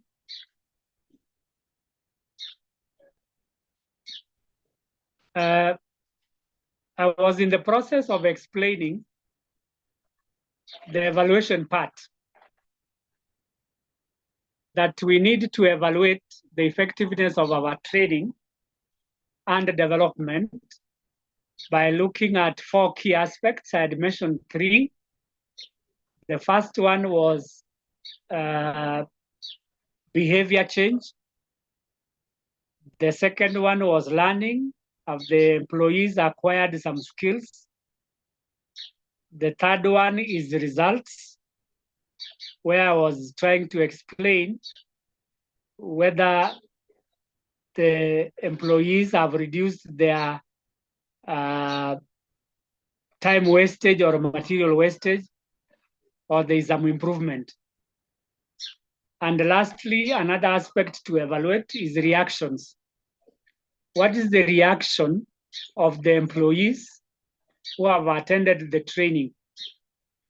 The reaction could be the content of the training in terms of relevance and coverage.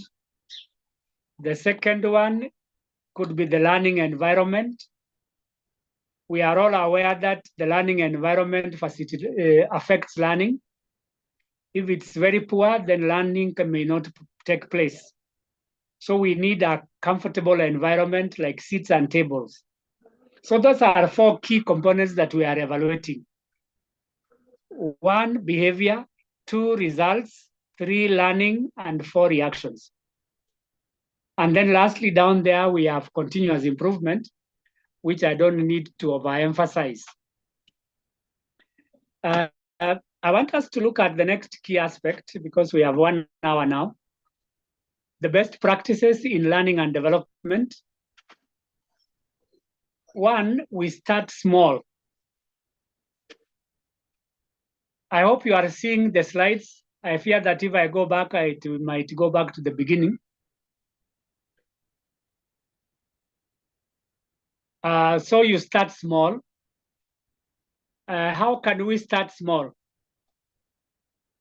I have indicated there that you start gradually and then you start expanding.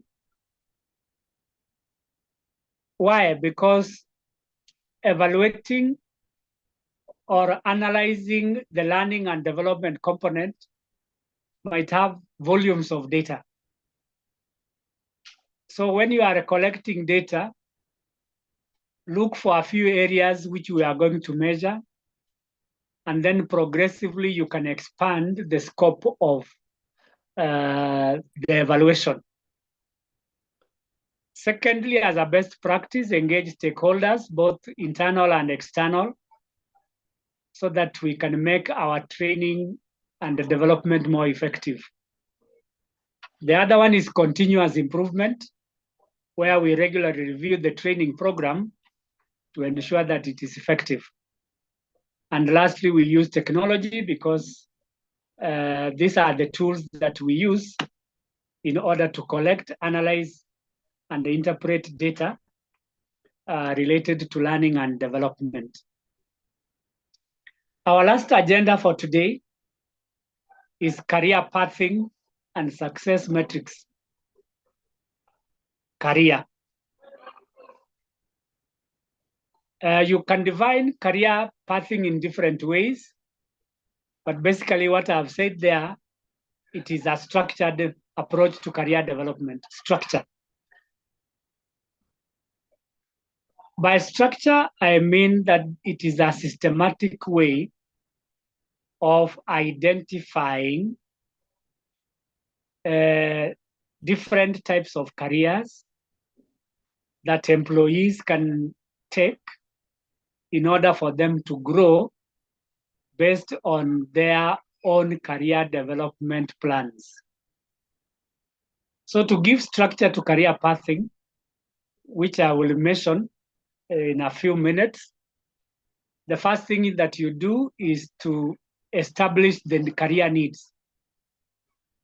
The second one is to explore various careers that are available.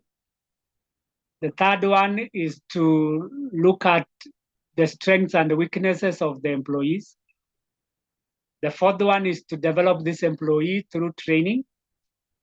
And lastly is to promote these employees within their career choices. And basically that is what the program of succession planning is about. What are the success metrics? These are measures to ensure that we have achieved the objectives of career pathing.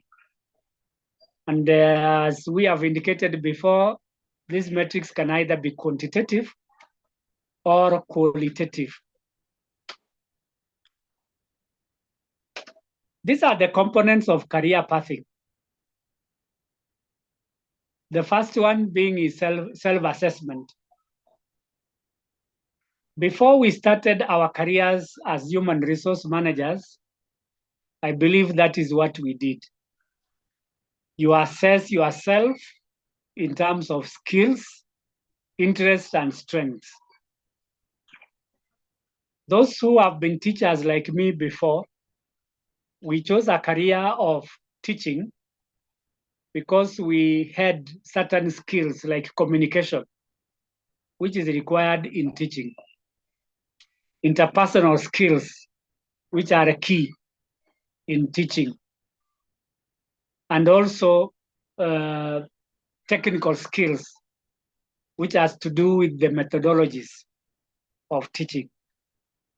So self-assessment requires us to look at the skills that our employees have and how they can further be developed in order to progress in their careers. The second aspect of self-assessment is identification of interests and values. Interest is what people want to be. Some would want to be engineers. Others want to become marketing directors. Others want to become other things. So what are they interested in? These interests are coupled with values. Values are things that they consider to be important. So what value are they going to get from pursuing those careers? And lastly is the strengths and weaknesses of the employees. Where the employees have strengths, we nurture them. Where they have weaknesses, we improve. Then the second component of career pathing is career goals and objectives. There is need to identify both short-term and long-term career objectives in the respective careers of the employees that they have chosen. The short-term objectives run within a year. For some people, 1 year is a long time, and therefore they might reduce it to 6 months. So within the 6 months, they are able to identify their career objectives. And for that reason, we may need to bring on board career guidance and counselors to help us in establishing these short-term goals. For the long-term goals, they last between 5 and 10. Speaking of goals, we want to link them with the careers that we are taking. For example, if I wanted to become a doctor in the next 5 years, there are short-term goals that I need to achieve in order to become a doctor in 5 years. One is to enroll in a college or university. So the short-term objective could be enrollment in that organization or that institution. So the short-term objective is enrollment, and I need to determine by when.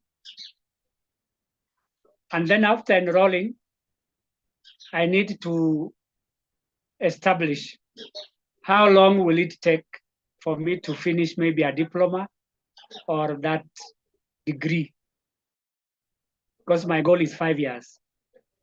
So there is a way that I can fast track the process, that instead of going for holidays when others close, I continue. So I do a compressed semester so that I can cover the time that I should have gone for holiday, so as to achieve my objective of 5 years of becoming a doctor. So it is important to establish the career goals and objectives of employees, both long-term and short-term. Next is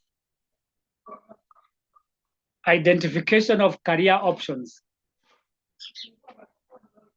Out there in the job market, there are many careers, but within an organization, we identify options either vertically or horizontally.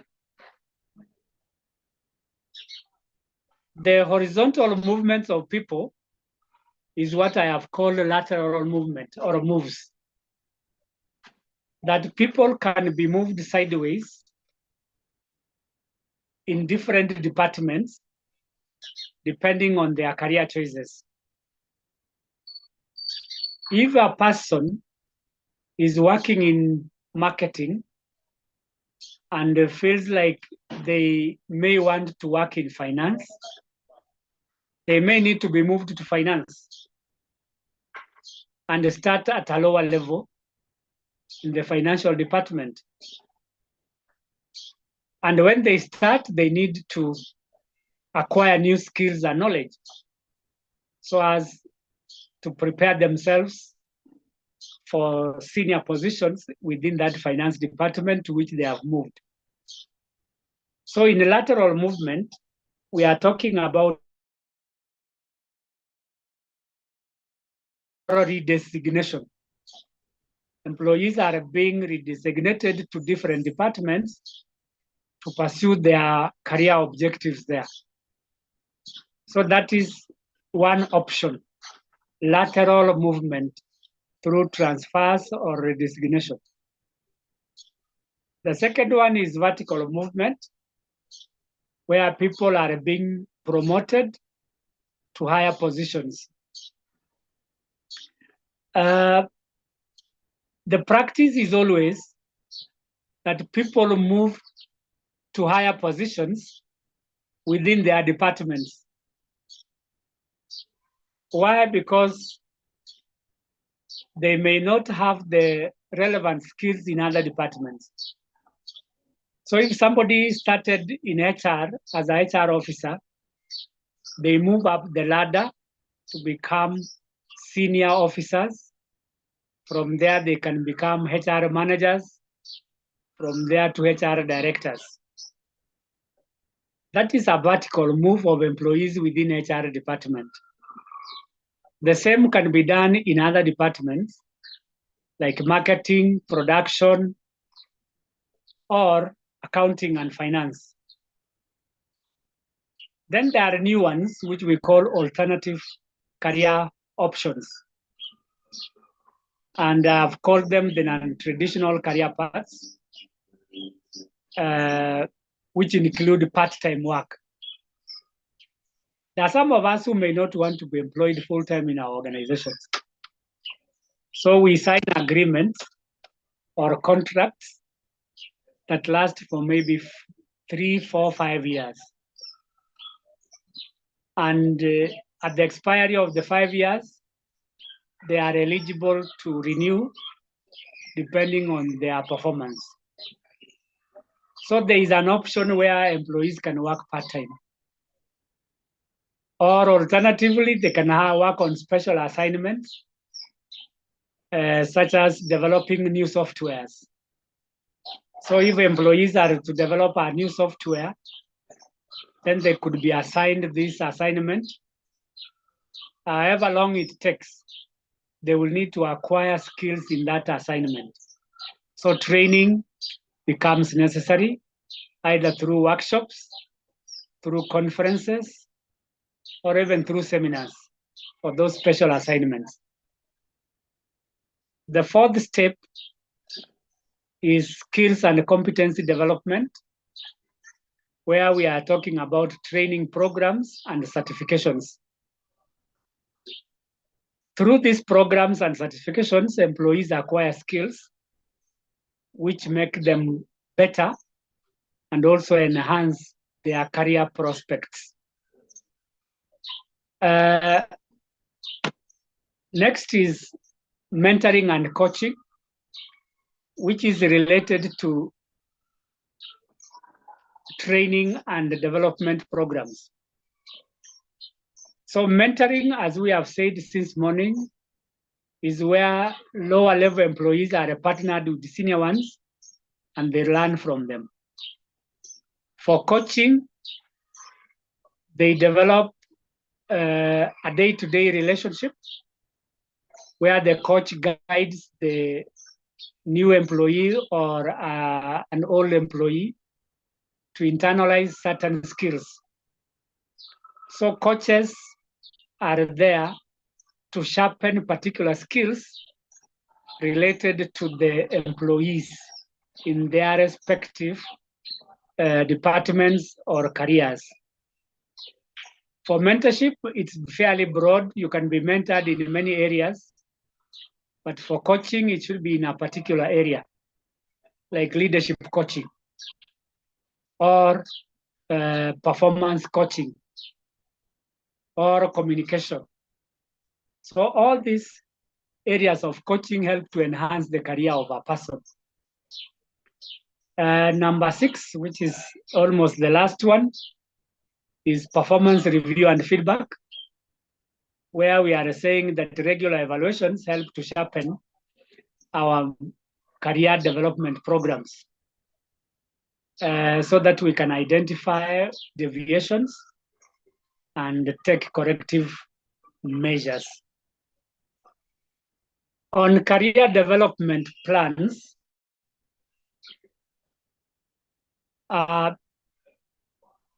here we require that employees develop their individual development plans. For example, we as HR managers can be given an opportunity to develop our personal plans. For instance, you want to acquire new skills and knowledge in project management. So that becomes your new development plan to assist you function effectively in HR. Because as I indicated earlier, organizations are moving towards project-based activities. So if HR is project-based, you may want to undertake a project program as part of your development plan. So you can identify a project program in an institution where you can go and acquire the skills. Others may want to acquire skills in other areas like leadership and management, leadership. That is in preparation for senior positions at our level. That also becomes your individual development plan, where you need to prepare yourself for being promoted to higher positions. Another development program or plan that we may have is mentorship and coaching, Probably in our present workstations, we do not have skills and knowledge in mentoring and coaching. So that again becomes your individual development plan. And lastly, another plan could be counseling.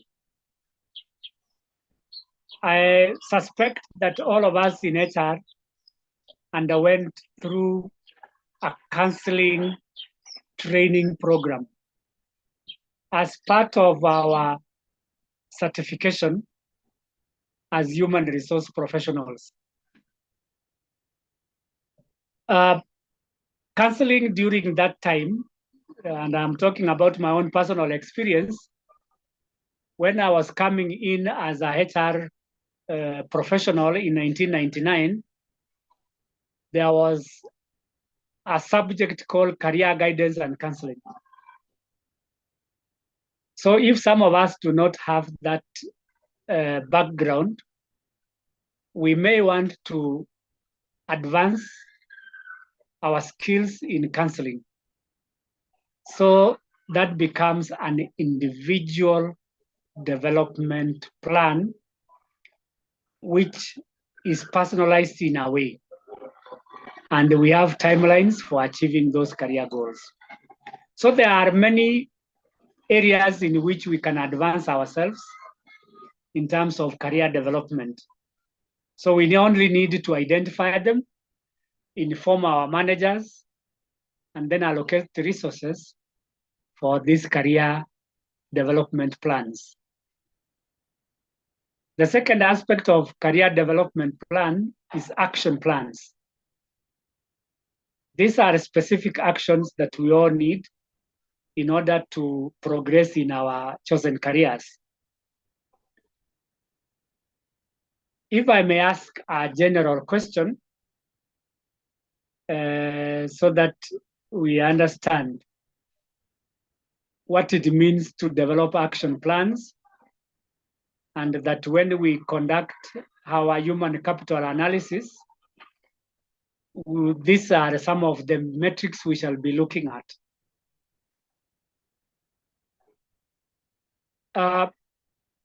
If you want to advance your career from your current position, I would like to invite volunteers to share with us what their possible career plans could be going forward as they grow in this HR profession. What action plans could we be having?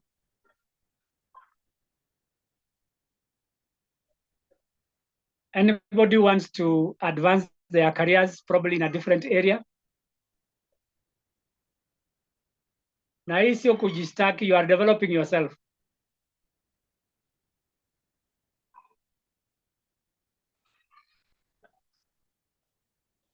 Alice, how are you? Thank you. Yes. I'm here to strengthen to remain up to date in my standing with the IHRM, where you Yes. got to do some courses to remain in good standing. I'm an old Correct. retiree. So I'm just trying to sharpen my skills where I am before I finally exit. Mhm. I don't think you expected that answer. So I'm here to improve on my current output to remain relevant. Yeah, because I was trained long time ago in HRD and HR studies. So I'm trying to update Yes. myself, so that I can learn some of the current language. And otherwise, I would want to mentor people. I like to encourage people to have their own. I encourage people to do courses and programs which can help them grow to the next level. As an HR, in the department Yes. where I'm in a commission, I'm not in a regular organization, so we have specific assignments, and I Yes. like the staff in my area, I like to see people grow. So usually the younger ones, I would tell them, have you done your masters? Have you done such and such a course? So I think I'm trying to Yes. apply what I have learned over the years and help people find opportunities which maybe we Mhm. didn't get very easily where we were. Mm. So I would encourage young people to, Mm. you can't go wrong with additional improvements in learning and development. Thank you for giving me a chance to talk. Oh, thank you very much, Alice. Congratulations for long service.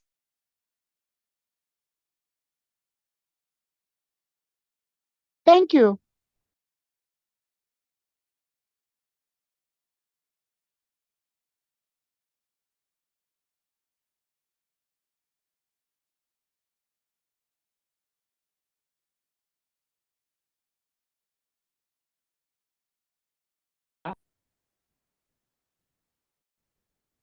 I'm not hearing anything. I think I lost the connection.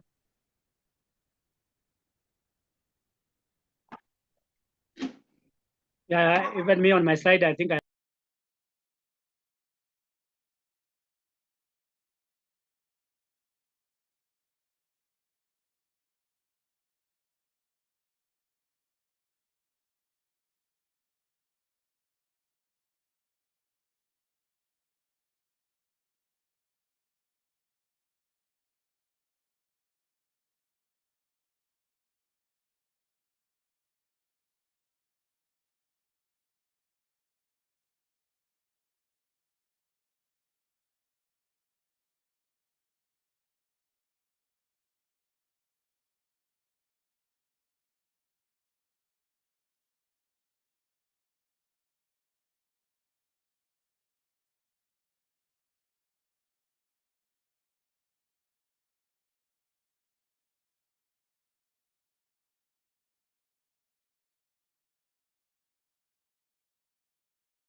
Are we still on or it ended?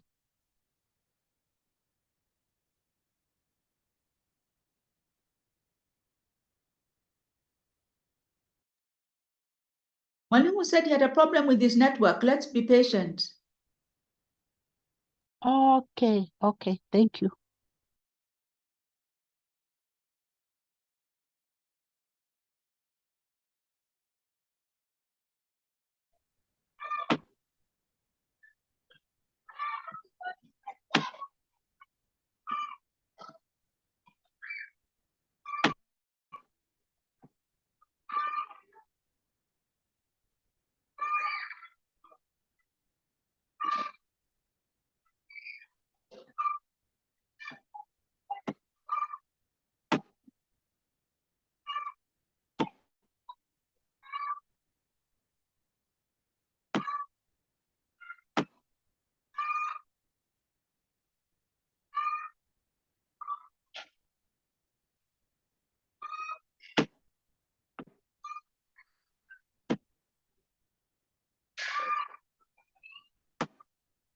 Sorry for that. Can you now hear me?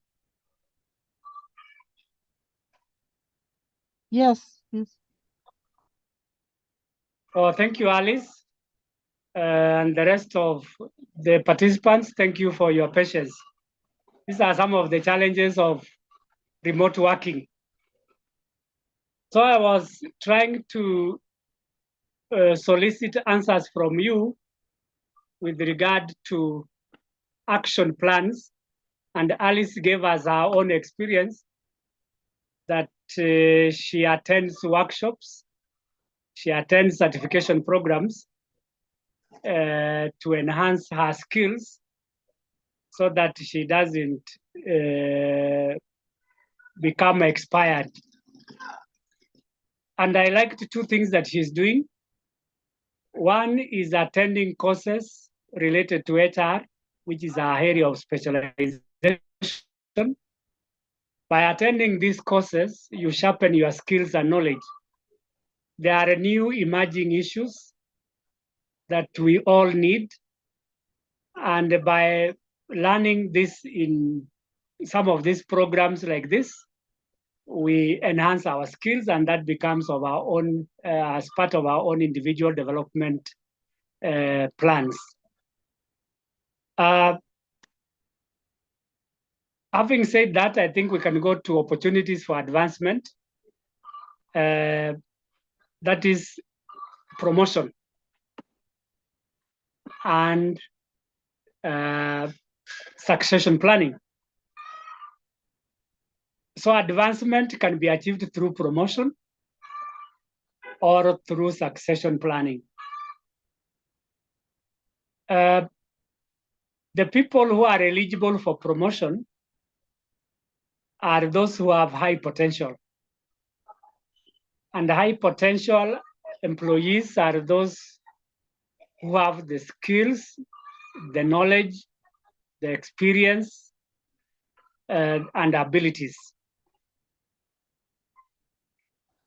And for us to be eligible for promotion, we need to develop ourselves, either through funding ourselves or through sponsorship by our organizations. So training becomes necessary in order to open up those opportunities for promotion. Secondly, succession planning, where, as I said earlier in the day, we prepare lower level employees for senior positions in future. So in succession planning, again, we look at those competencies related to skills and knowledge.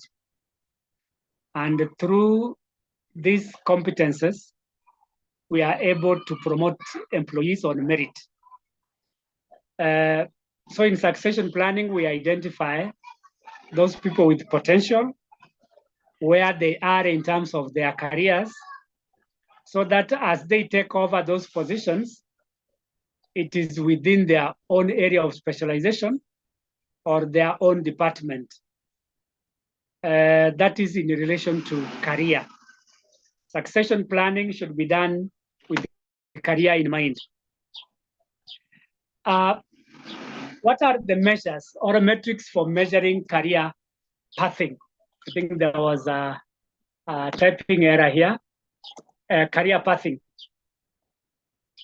How do we measure our success in preparing people's careers? Number one is through employee engagement satisfaction surveys, which we have talked about since yesterday. We need to identify measures which can tell us whether employees are happy with our succession plans and the opportunities that they give. To do that, we need engagement surveys and probably feedback tools which are online to give us information or insights on how successful our career development plans have been. So engagement is important to gauge their satisfaction. The second one is promotion rates. This is the speed at which employees are promoted in organizations. And this can be by department, by role or demographic factor. If we may start by a department, we look at the number of employees, for example, who have been promoted within HR. I am told that some people have stagnated in their organizations for quite long because of resource implications. So some of us may not be promoted because of resources. So when you are measuring the success of this career, the moment people are stagnating, then our succession and career pathing is at question. There is always need to ensure that eligible employees for promotion are promoted at the right time. In terms of demographic factors, such as age and gender,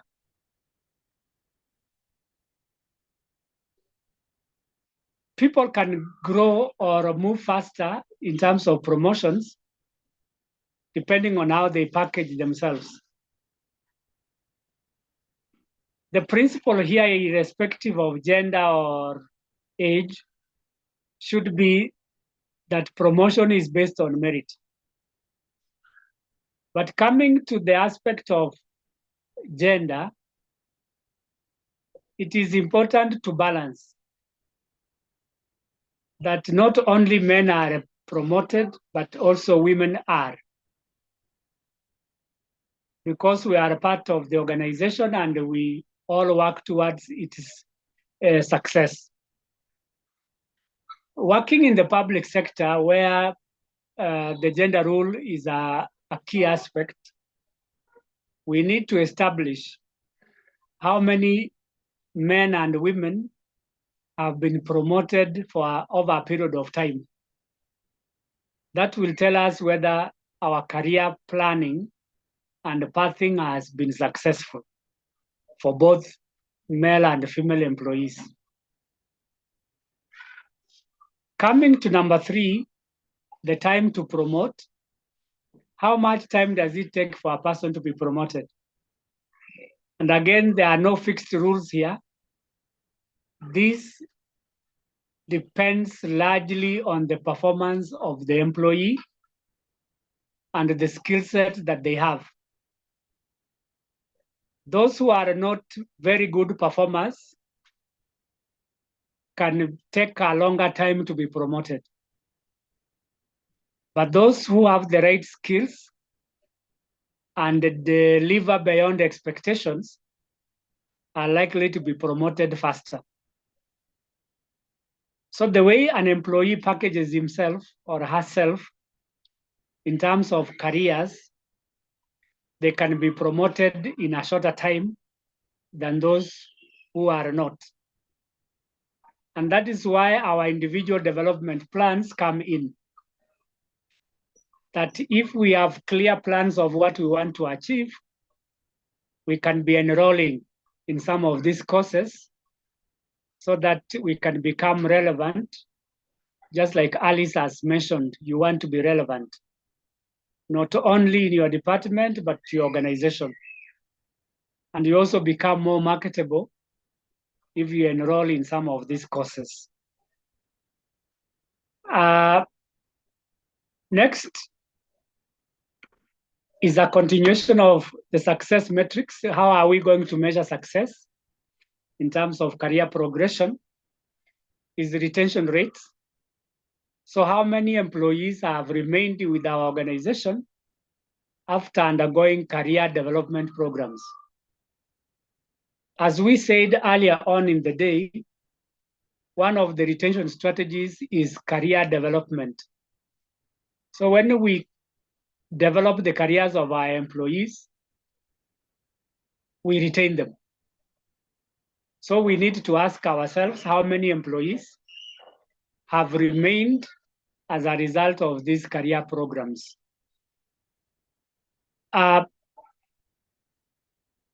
The other measure is acquisition of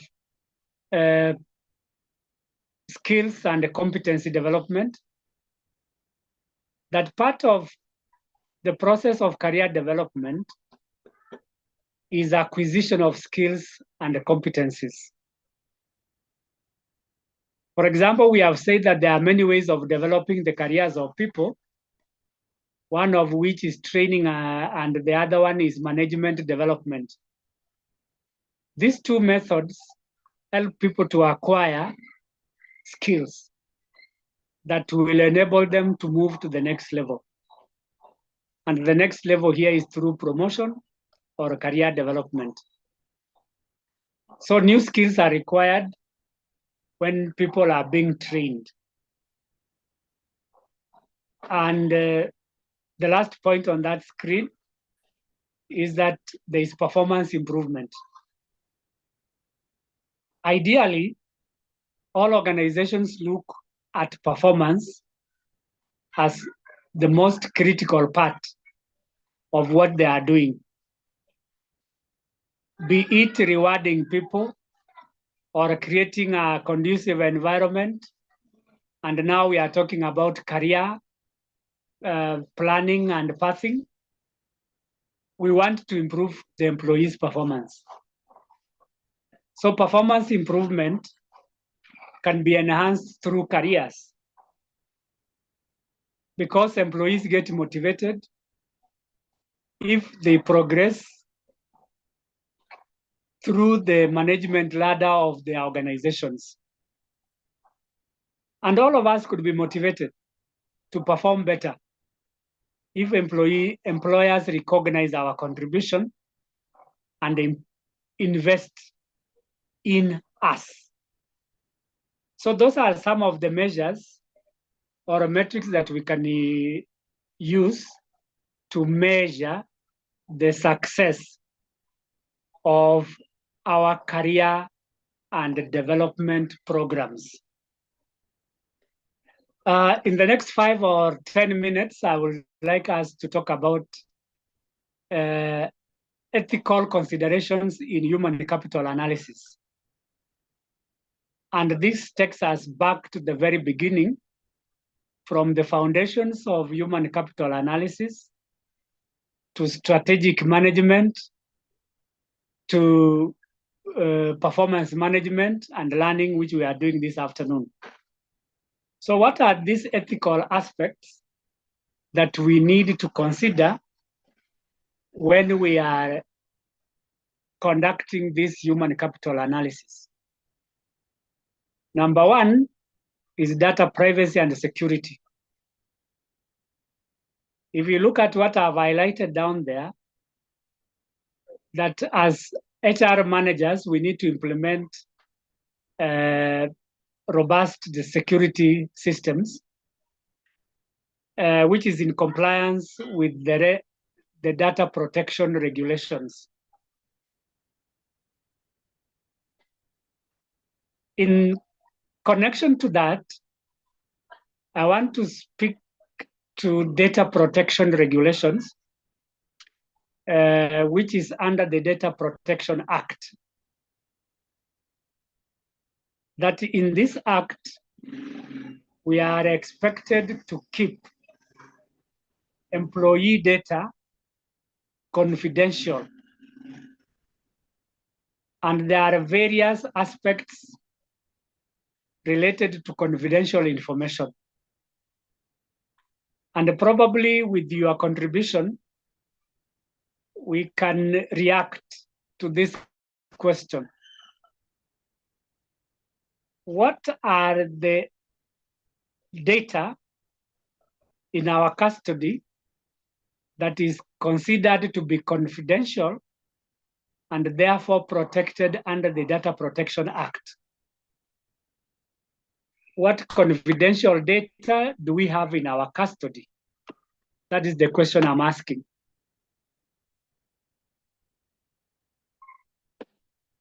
Staff data is one of them. Personal data. Oh, personal data, like which one? You may answer that. Age, ID numbers, Yeah, contact age, ID details. Yeah, contacts. That's correct, Helga. Anybody else on confidential data? Medical records. Yes, medical records, especially medical records are very sensitive. So why do we need to keep medical records confidential? Virginia? Because an employee's health issues are not for public knowledge. Yes. Yeah, there are various reasons why we do that. One, to avoid stigma, especially for ailments that attract a lot of stigma around us. For example, HIV. We cannot volunteer information to third parties on matters to do with HIV, knowing very well that there is a lot of stigma around this ailment. Or even cancer. People suffer from various ailments like cancer, and the people will be pointing fingers that this is a matter of time before somebody is dying. So generally, Virginia, you are right that health information is not available for public consumption. It is between the employee and the data protectors. And therefore, we need to keep this information confidential. The other information which should be confidential is salary, the amount of pay that we receive. Perhaps a quick one, why do we need to protect the payment of people? Why is it necessary that we don't divulge information?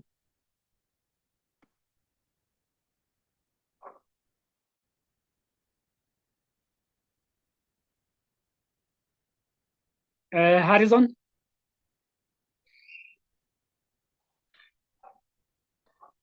I can see Helga is on. Helga, can you go on?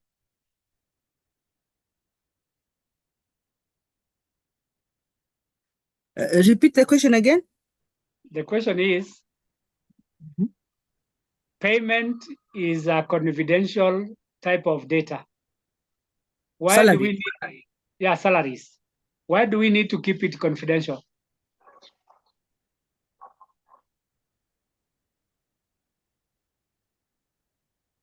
I know it can bring a rift within staff if they realize their colleague is getting a different salary from theirs. That's correct. That everybody bargained for a pay package when they came in.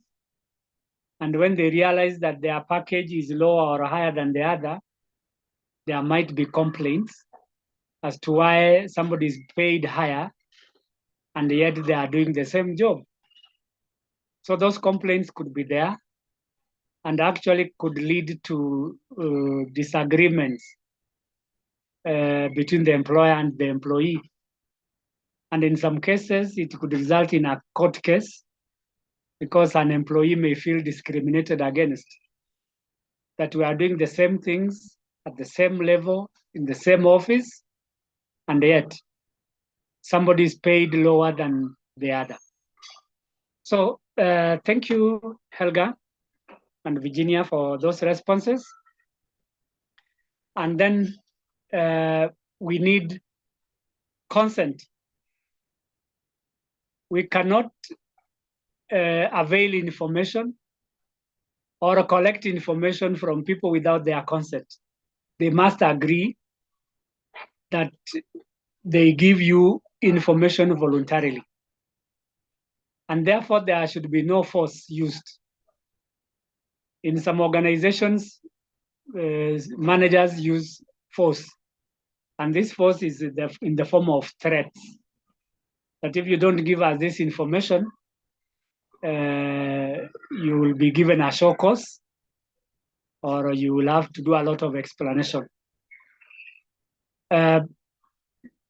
We need to ensure that employees give information on their own. I don't know what could be your reaction, especially with the new aspect related to sexual orientation, LGBTQ.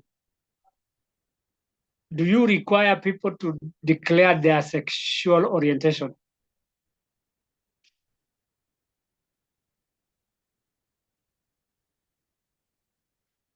Virginia, Sorry, do you? we are Sorry? an African society. What is this madness we are introducing? Surely, I don't. You are either man or woman.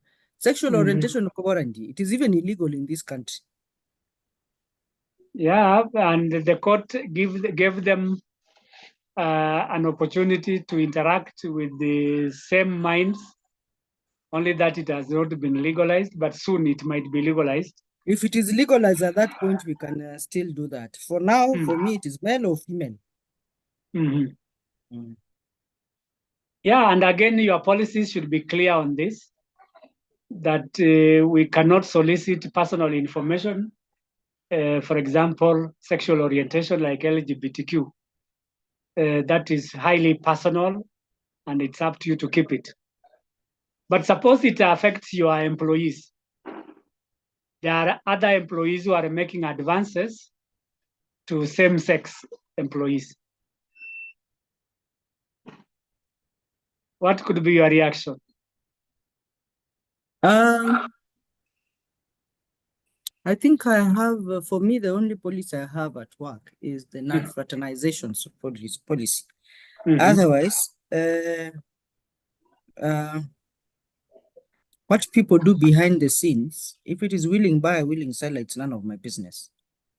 Provided it's not a manager or you brought relations, you're trying to use your power to solicit for sexual favors. That is then a criminal offense. Yeah. Yes, that is gross misconduct, soliciting, or even harassment. Some employees in LGBT can harass others because they want to make friends or obtain partners. Let's not belabor the point, but what we are saying that informed consent is very important. As we collect data about our employees in HCA, we need to get their permission to use their personal data. As you remember, I said that there are reasons why human capital analysis has become necessary, one of which is commercialization of data. If we are going to commercialize this data by way of selling to other people for purposes of getting more revenue, then you must seek consent of the employees, especially where their names may be appearing or their positions, which might refer to who they are. Next is transparency, which in many cases is associated with accountability. So transparency is about sharing all relevant information without hiding anything. All relevant, not anything, relevant information. Then the other one is fairness and equity. We should not discriminate. Even the Employment Act 207 discourages discrimination, and employees can go to court on account of discrimination. So when we are collecting data, analyzing, interpreting, or even sharing, we should ensure that there is fairness and equity in the sharing of this information. Then second last is accountability, that we need to assign people duties on who should share what, when, and how, or who should store this kind of data, so that we know exactly who we can go to if things are not working or are not moving as required. So I think to that end, I come to the end of my presentation for today and for the 4 modules that we have covered. And now it is my pleasure to invite questions that any of us could be having, so that we can close this session and then declare that we are now certified human capital analysts. Any questions that you may have?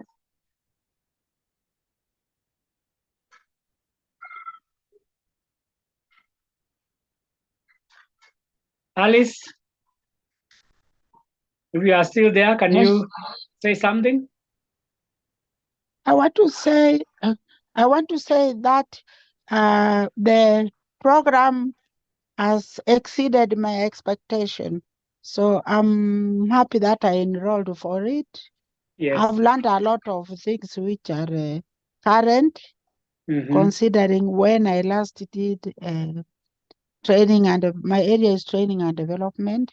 Okay. And all the other aspects of the HR, the talent. Yeah, I'm very happy with the program. Thank you. Thank you for a good presentation, in my opinion. Thank you very much, Alice. I'm really humbled that I made a good presentation here and that you have benefited from this presentation. Any reaction to the whole process so that we can wrap up? I want to thank you for your method of presentation because it was very clear and you brought a lot of points home. I learned a lot. I think quite a few of the units I've done. Going through these notes, I can see that you have just covered them like that, just in a flash of a finger. Yes, thank you very much, Virginia. I'm really excited by your comments that I've been able to nail it. Is that the word, nailing it? Yes, that's the word. Thank you very much, Virginia. Any other person who can give us a closing comment and possibly a vote of thanks? I don't know if it's a vote of thanks, but I'll just like to give a comment and thank ACHRP for giving us this opportunity. For those of us either limited with time, limited with resources, not able to join the big ones, from one thing or the other, offering us an alternative way to continuously train through this platform. And to you, Andrew, to thank you very much. 3 straight hours, despite the internet connectivity challenges, you've done a pretty good job to tackle this subject on performance management. Thank you very much. Being a Friday, we thank you very much for this presentation. And CHRP, please continue doing the same thing. Some of us rely on you for the continuous development. We completely are limited with time. And not necessarily resources, but time to stay away for all those days for the bigger ones. It's a big kudos. Thank you very much. Asante sana, Helga. Those are humbling words to us as ACHRP. We are really happy for having you on board. Personally, I want to thank you all very much for your participation, for your patience, and for being there for me, because it is possible that I could be alone here in this forum without your registration. At ACHRP, we are very happy and we look forward to seeing you again very soon. We have many certifications, as you are all aware, about 16 or 17. You are most welcome. When you see our announcements, please register with us. Personally, I'm always very available to assist where there is need. And for your information, I've been working with ACHRP for the last 7 years. That is a long time. And I always welcome you to our trainings. So please be on the lookout on our announcements and enroll with us. Otherwise, I want to wish you a great weekend ahead. And thank you very much. Have a good evening. Thank you. Thank Asante you. sana. Thank you. Thank you.